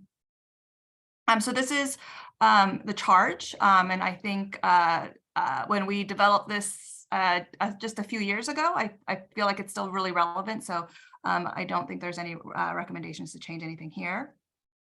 So we can just dive into the work plan. And so the work plan, hopefully everyone is familiar with it. We try to include it with on every agenda, just that it's top of mind for everybody. But we do have it organized to link directly back to the State Bar strategic plan. So you can see here, strategic plan goal, strategy, implementation step, work plan. So this is the actual COAF responsibilities, deadline, and then whether it needs to go to the Board of Trustees. You'll see that most items, because COAF is providing input or part of a larger project, COAF isn't responsible for bringing it to board. It may be other offices like the Office of Admissions or the Office of Research and Statistics. So I'll just walk through each one and let you know kind of the suggestions, and then this is a discussion. So, and I can't see everybody because I'm sharing my screen, so I'll rely on Kristen to help facilitate it if possible. Okay, so then the first item is, we'll start with goal 1 and move forward. And hopefully folks remember Leah's presentation from last meeting about our strategic plan. A lot of the suggested additions are based off of her presentation. So goal 1 is protecting the public by strengthening the attorney discipline system. And this is the DEI strategy, continuing to address any racial or other disparities in the discipline system. The implementation step here is related to the 2019 report, discrepancies by race and gender in the attorney discipline system by the State Bar. And so this is ongoing to continue to provide input and feedback on our efforts to ensure an effective and fair attorney discipline system. This is ongoing. Lisa comes every meeting to provide the update and take our feedback. So no recommended change here. The next item under the same area would be to review court-appointed counsel program data, including attorneys served and outcomes, and then identify areas for improvement and make recommendations. And so I believe, as Leah reported, there is plans for a pilot appointed counsel program. And so I think this would be a good opportunity for COAF to weigh in on this process. Okay, moving on. And I'm sorry, this got a little bit messy here with the red line. I noticed when I was working on this that the strategy was the wrong strategy listed, so I changed it to the DEI strategy. And this is related to Rule 8.4.1. As many of you will recall, we had a presentation by our Chief Trial Counsel, George Cardona, in September with this data, and so we're recommending reviewing the data annually. So we would ask Mr. Cardona to come back at a meeting later this year to provide additional data update. And should there be something to make a recommendation about, the council could. Ryan? Yes, I'm very vocal. So I think I term out this year, September. And so I would like him to come back before I term out, if that's possible. I think he made the report at the August meeting, maybe. Yeah. So, and I think we're all still here in August. Okay. So hopefully you can come back, Elizabeth, for the August meeting. Sure. Let me write it down. Yeah. That way it's a year from the last report, and those of us who roll off in September can still. All right, thank you. Yeah. And then these next two items, again, are items that Leah discussed. So there will be a follow-up study on the Professor Farkas study that we all heard so much about racial disparities in the attorney discipline system. And so the suggestion here is that COAF provide input on the study, including, identify areas for improvement and potential recommendations. And then the second item here is related, we're moving on now to goal 2, which is protect the public by enhancing access to and inclusion in the legal system. Our strategy is effectiveness, increasing representation through the state bar's existing regulatory and oversight authority. And then the implementation step is revising admissions requirements. And so here, and related to the Blue Ribbon Commission's recommendations, which we heard about earlier today. So this would be to provide input and feedback on the development of potentially a new bar exam, including questions, modality, equitable testing practices. And also if anybody wants to, wordsmith a little bit, I'm happy to, edit on the fly here. No, I appreciate you including this in there. Ryan and I will term off. We can't stay forever as much as we would like to. And so it is, I'm glad that this is on the work plan so that commissioners who are here after us can continue this work. Okay. This item here is again related to the attorney census data. And so this may be an area where we want to augment COAF's work plan to include maybe reviewing and making recommendations to add items related to tribal communities. Yeah, I think this is definitely one of the places where we can add, and we have been successful in getting the attorney census data modified in the past to include. Yes. We're excluded, so. Yeah, I think this is definitely a place where we could add that. And I see that Olga has her hand up. Hi, I just wanted to interject a little idea. Lauren and I are, frequently in communication with CJA, and they're considering some demographic survey form changes. And I think it would be great to have alignment in the way that we ask for demographic information among both populations, so that we can actually have comparable data on the flow of lawyers that become judges. The categories don't match exactly. So just putting it on your radar that if you're going to modify this form, that some communication with CJA might be a good idea, just to get everybody kind of on the same page on the way that we ask for demographic information. That's great. Thanks, Olga. That's super helpful.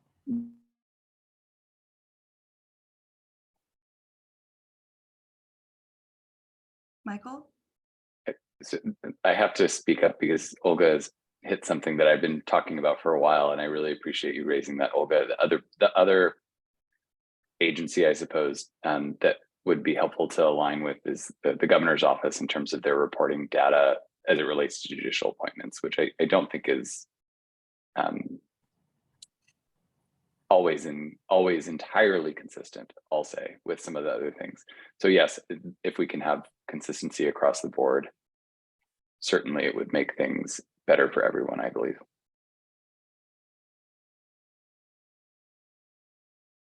Thanks, Michael.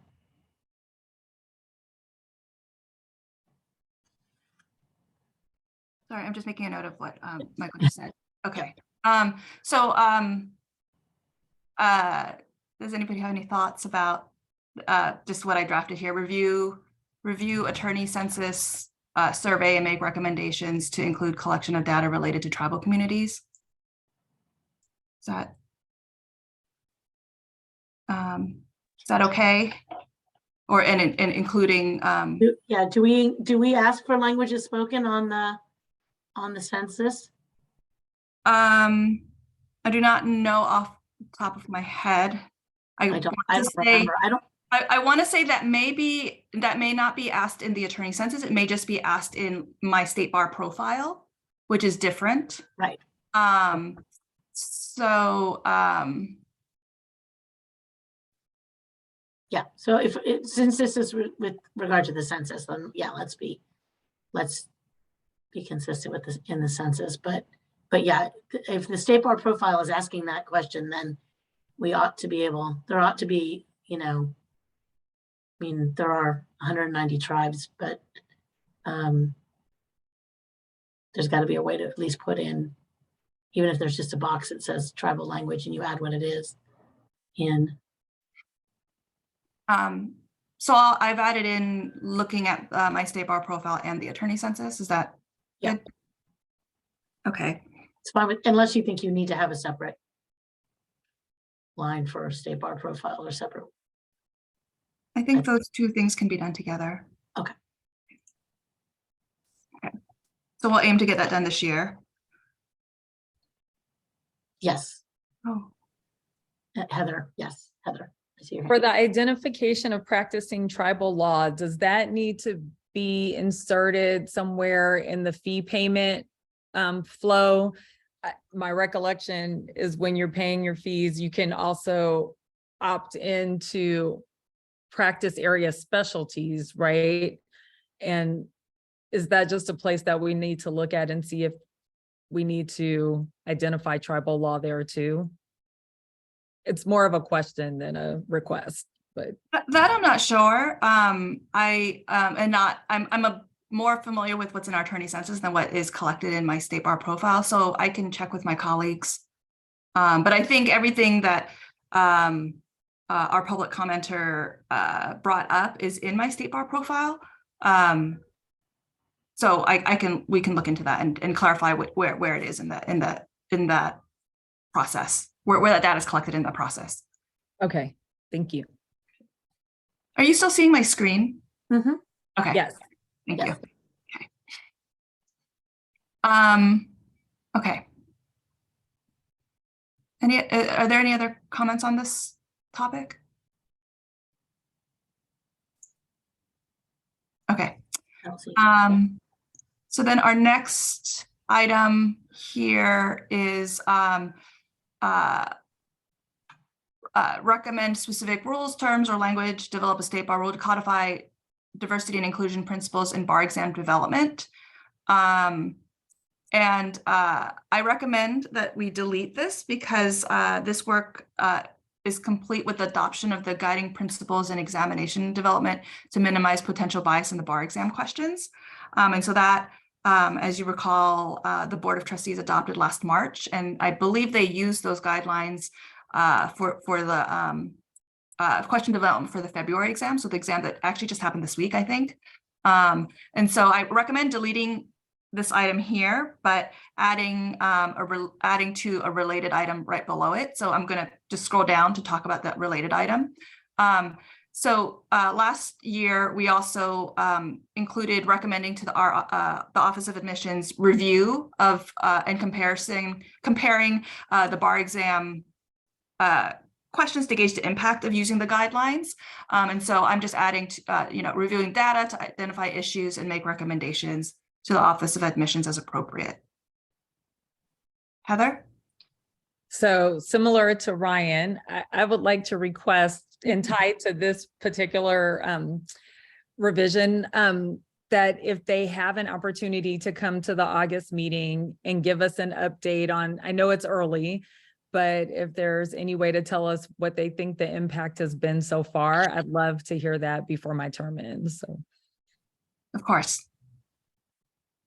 Okay. So is there any objective to deleting this one and then revising the second item? I don't see any. Okay, so I'm going to give ourselves a little gold star for having completed that, but I'll give us all a gold star for having completed that and now adding something else to our work plan. Okay. So I'll delete that, and then I'll pause here for a moment so folks can read it and let me know if you want any changes to like the language here.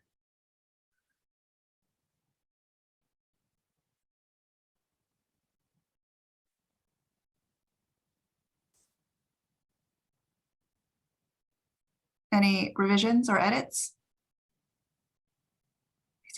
I see some head not shaking, so I'm going to move on. These two items here are ongoing and we'll leave them as is. Inviting research or other experts to make presentations on relevant topic areas to COAF. And then supporting presentations to outreach presentations to high schoolers, community college, university students on preparing to become a lawyer. So we'll leave those. And then this item, I have a note here and I'm glad Olga is present today. And I can't see if Lauren is still present, but we did want to discuss, I know that CLA had held a pipeline summit. I want to last year or the year before and issued a report.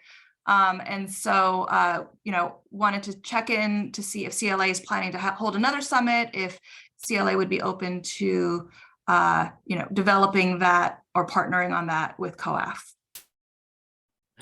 Sure. Lauren rolled off because we have another event for a little bit, so I'll be leaving for an hour as well. I'm not familiar with the Pipeline Summit, but we are happy to partner on anything proactive when it comes to diversifying the legal profession. One of the areas that we're focused on right now is building a much more robust and substantive law school outreach process that allows our work to be connected to the law schools in California and eventually maybe even beyond that. So to the degree that we know the diversity of the current, students studying law could be enhanced, we'll be working on this anyway. So Elizabeth, if you want to connect on whether we want to replicate the Pipeline Summit, which I was not a part of at the time, so I don't really know what I'm saying when I say, sure, we'll do it.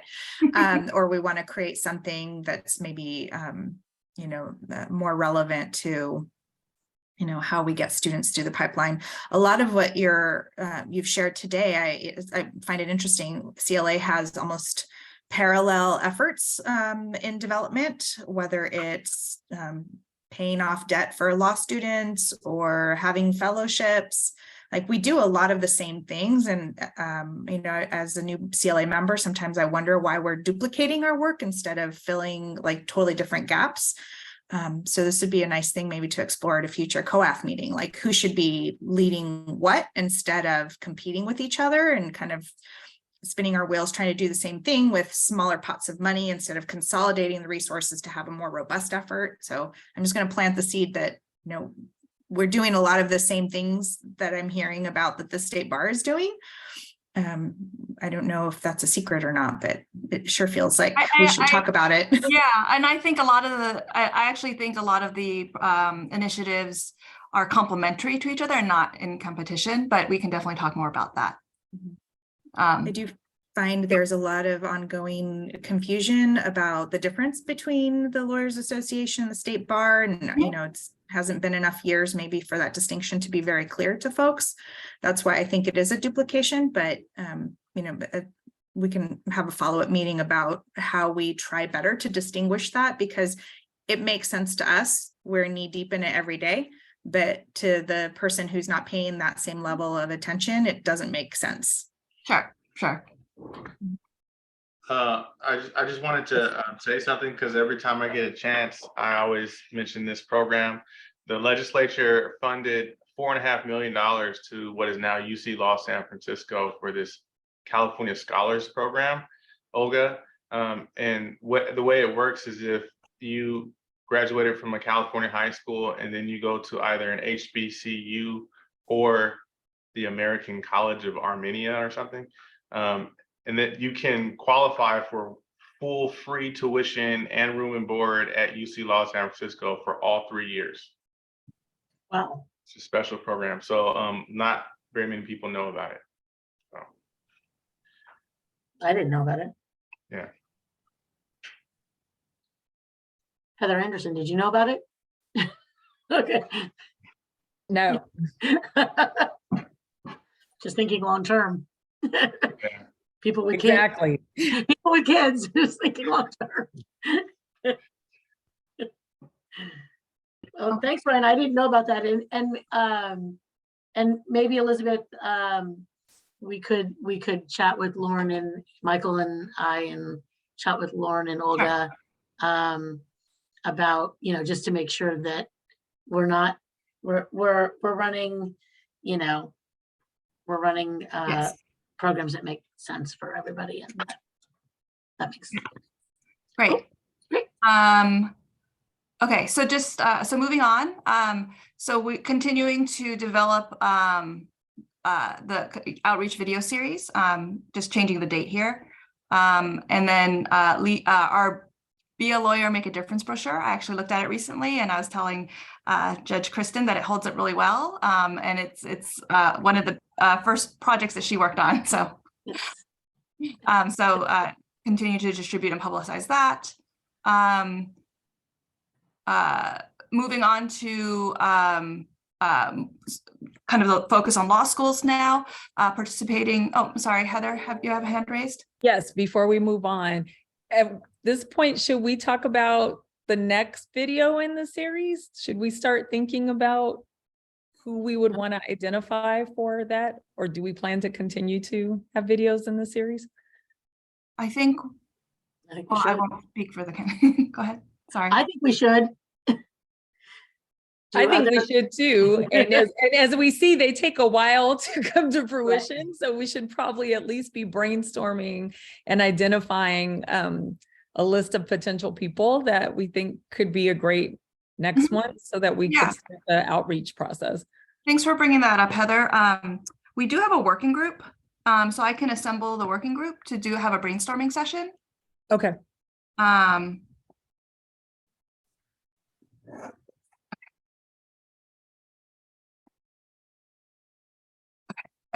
okay, so then moving on to law schools, participating in the Law School Assembly is ongoing.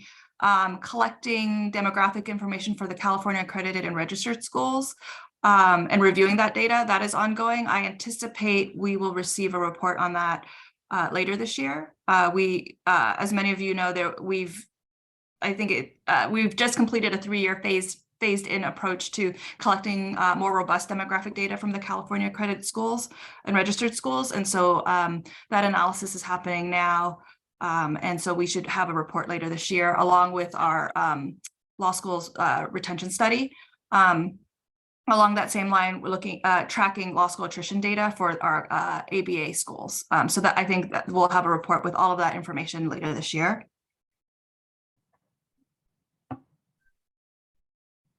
And then here is, identify and recognize diversity and inclusion programs at firms, in-house legal departments, nonprofits, and government agencies. Create and disseminate best practices, resource, and develop the leadership seal program. So here I'm recommending we delete this because we've launched the leadership seal program, but I am recommending that we monitor the program participation, and identify and suggest adjustments to action items for future program iterations. Are there any objections to deleting and then deleting this and then adding monitoring? I see that. And then this is something that I think might inform future iterations of the Leadership Seal program. And I'm recommending identifying and studying innovative DEI practices in other industries that might be adaptable to the legal profession. Okay. And then, of course, we have our diversity summits. And then moving on to, this is the Mindsets in Legal Education Initiative. It's intervention for bar takers. And so that intervention is continuing on. So it's just to continue to monitor the initiative and review any findings. And then the next one is related to implicit bias training. Oh, I'm sorry. Yeah, this is related to the graders and bar exam graders and testers and proctors. So just recommending the implicit bias training continue during their annual onboarding. So they have, because of COAF, have implemented implicit bias training. So it's ongoing and we're just monitoring progress. So we could ask admissions for an update later this year.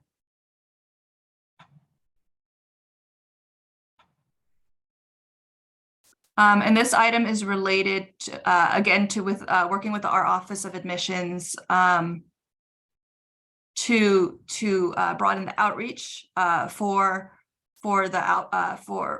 recruitment for graders and pre-testers. So and I understand that is ongoing, but they are continuing to do that. So I don't know if there's any changes anybody wants to make to those items. I see none. Okay.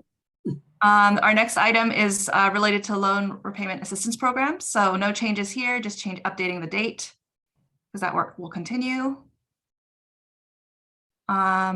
Here, one thing that is in the strategic plan is to improve the law school accreditation process.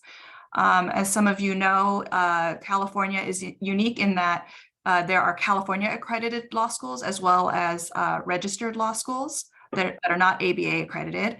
And so I'm suggesting that COAF work with the Office of Admissions to provide feedback on the law school accreditation process. I know before Judge Rosie and Sarah Good participated in helping draft some language related to DEI in the accreditation rules. And so I think this is a natural kind of extension of that work. I agree. Don't see any hands, so I'm going to keep going. Here, I'm just updating dates related to the imposter syndrome resources. And then our implicit bias module. This you'll see here, I'm updating, pushing this date to 2024. Should the working group want to develop a new module, those take quite a bit of time to develop. So giving us plenty of runway to complete that work should the working group want to go in that direction. And then I think actually that is it. Are there comments, questions, items you'd like to go back to? Additions? Now's the time, folks. If there are additions, things that you want or think we should be adding. I don't see any hands from my colleagues. Okay, if there's nothing to add, then I think we need a motion, Elizabeth, to adopt the COAF's 2023 work plan. Is that correct? That's correct. So COAF would adopt the work plan and then the Board of Trustees would approve it or would review and approve it at their next meeting. Okay.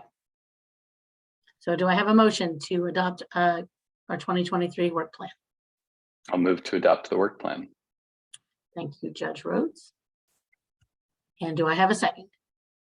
I second. Thank you, Heather. Okay, I will do the roll call. Anderson? Yes. Coleman? Harrison? Harrison? Ryan, we don't have quorum if you don't vote, Ryan. Sorry, I'm here. Wait, how long were you waiting for me? Because I just came back. No, like five seconds. All right, what's the measure? So we have to adopt the 2023 COAF work plan. I vote aye. Excellent. Thank you, Ryan. You're welcome. Rhodes? Yes. Richards? Salceda? Yes. Santoro? Torres? Rosie? Yes. Okay, motion carries. Yay. Thank you all. Thank you, everyone. So I'm cognizant of time, but I also know that we have, and that we're sort of in the lunch break time. So, and I see that I see Pam is here, Judge Stolches has been here the whole time. So I guess I will ask Elizabeth, in her infinite wisdom, do you think that, or maybe I'll ask Pam and Judge Stolches, would you like to take a quick break, or would you like to just power through? I don't need a break, in my report will be pretty quick. Okay, and yeah, I'm happy to. I don't need a break either. Thank you. Right. Is that all right with the rest of the COAF folks? You know how I like to run a tight meeting and get you. Yes. Okay, fantastic. Then we will, with Elizabeth's permission, because she really is in charge of all things, we will power through and go to our liaison reports, starting with CLA. And I think that we have lost all of the CLA people. So perhaps if Olga or Lauren come back, they can give us a quick update. But we will skip them for now, and we'll go to California Leadership Access Workforce report. And Pam, you are here and ready. Thank you. So I will not take a long time, but several things are happening. These are pretty exciting times at Cal Law. One is I just hired a new staff person. So we will now be able to do more outreach and some of the other things that we haven't been able to do. So I'm very excited about that. We just last week, February 10th and 11th, had our annual summit. This time it was held at USC, which was not only a wonderful venue, but I cannot say enough good things about the events planning people at Cal or at USC. They were just phenomenal and gave us much more than we could ever have expected to receive. So we had 255 registrations, which is considerably more than we expected. We had to actually open up a second large classroom in order to do that.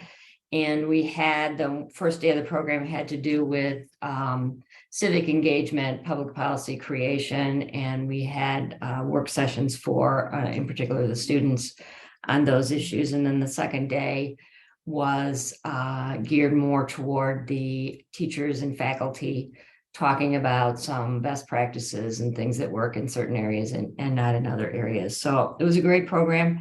We also had our inaugural Leadership Advisory Council dinner at USC, and all of our the deans of all of our law schools were invited, and nearly all of them came. And we also had some Supreme Court justices, other judges, and we had some politicians as well. So that was a really good program. The idea behind the Leadership Advisory Council is really to, in particular, get more direct engagement from our law schools so that they really are looking at our students, the Cal Law scholars who are applying for their law schools. So that was great. We also are working on several things with our community colleges, more dual enrollment programs so that our high school students can also be taking community college classes while in high school.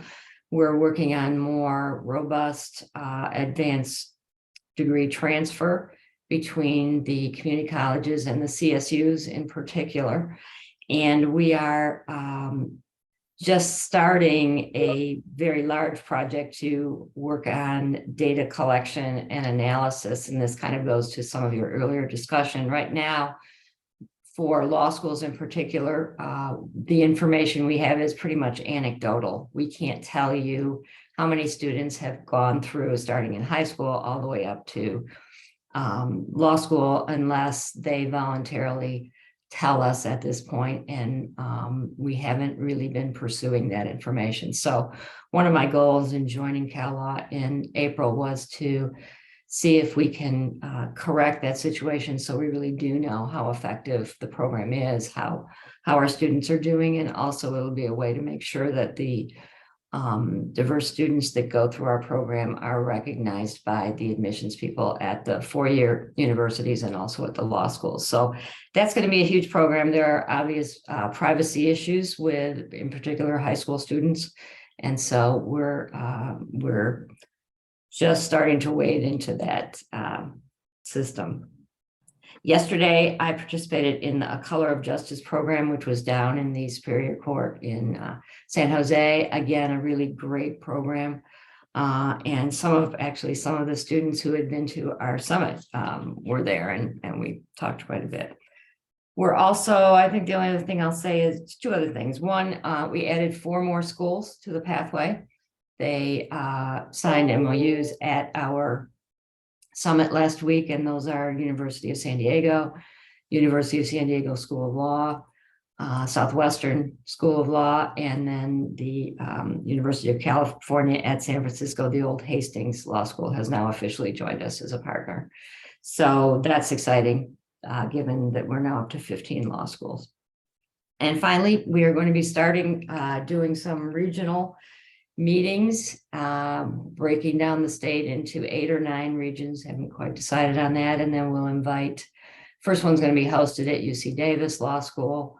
We'll invite people from our high schools, community colleges, 4 years and law schools in that region to come and have hopefully a good discussion on what's working, what's not working, what they need from us, what they need from each other, and any other ways that we can get people more engaged and make sure that we're providing the services that they need.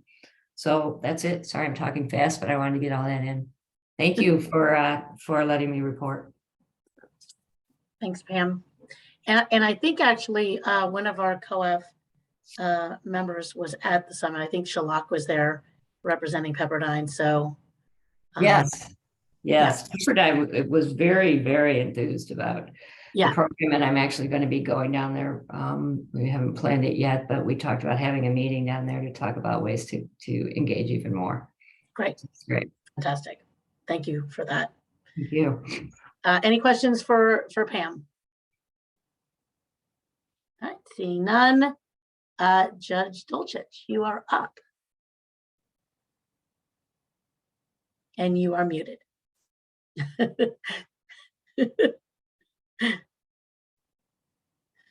You think I'd figure this stuff out by now, but I haven't.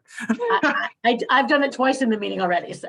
All right. So as you all know, the Judicial Council Advisory Committee on Providing Access and Fairness, it works similar to what you all do. We make reports and we forward them on to the Judicial Council. So what I want to do is give you some highlights from the December 2nd Judicial Council meeting and the presentation of providing access and fairness, or PATH's Judicial Diversity Summit recommendations. And I am now actually a non-voting member of the Judicial Council, so it is nice to see the whole process now as well. So our PATH co-chairs are Judge Brazil and Justice Rodriguez, and they presented the 2021 Judicial Diversity Summit report and recommendations to the Judicial Council at the December 2nd, 2022 meeting. The Judicial Council adopted the report and approved all of PATH's recommendations, including referring the report and recommendations to the Executive and Planning Committee, which is an internal committee of the Judicial Council, for further consideration of the appropriate advisory bodies to implement them. So the Executive and Planning Committee will decide which parts of the report go to which advisory bodies for any implementation that's needed. The Judicial Council referred to the Council's Legislation Committee for consideration the Summit recommendation to amend Government Code 12011.5 to include a non-binary category for gender identity for the required demographics reported annually by the Judicial Council, State Bar, and the Governor's Office with regard to sitting judges and justices, as well as applicants and candidates for judicial appointment. And I think this is what was referred to earlier, and let's see if we can get some consistency. Also, the Trial Court Presiding Judges Advisory Committee and the Court Executives Advisory Committee received the report and recommendations for consideration for implementation at the Superior Courts in partnership with local bar and judicial affinity organizations.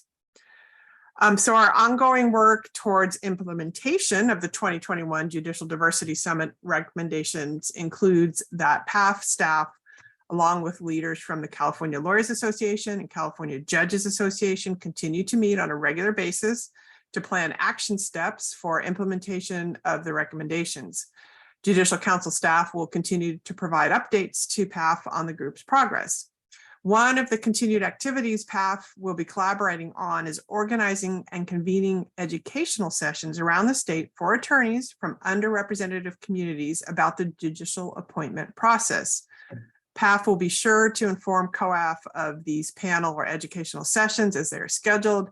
If you are interested in volunteering and or participating, I will provide PAF's lead staff's contact information. Matter of fact, I'm going to send all of this to Elizabeth so she can distribute it. As far as 2023 PAF's annual agenda, so we have agendas just similar to what you all just worked on as well. Our annual agenda is expected to be approved and made public by late March, and it will be posted on the California Court's website. I'll post that, or I'll send that link to Elizabeth as well. One of our annual agenda projects that align with the COAF mission includes diversity in the branch. And we will continue to update our newly revised toolkit, which is titled Pathways to Judicial Diversity, based on feedback we receive from the users.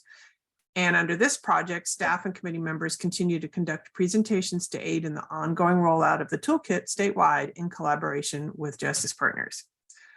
So that is our current update for you all, and I will send all of those links to Elizabeth if anyone is interested in them.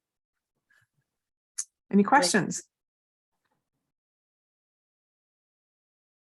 Any questions on, oh, Michael, yes.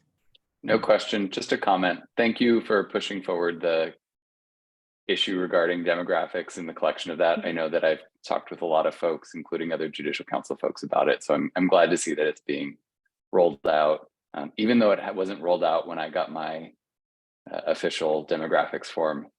I'm glad that it will be going forward. So thank you really for all of your work on that.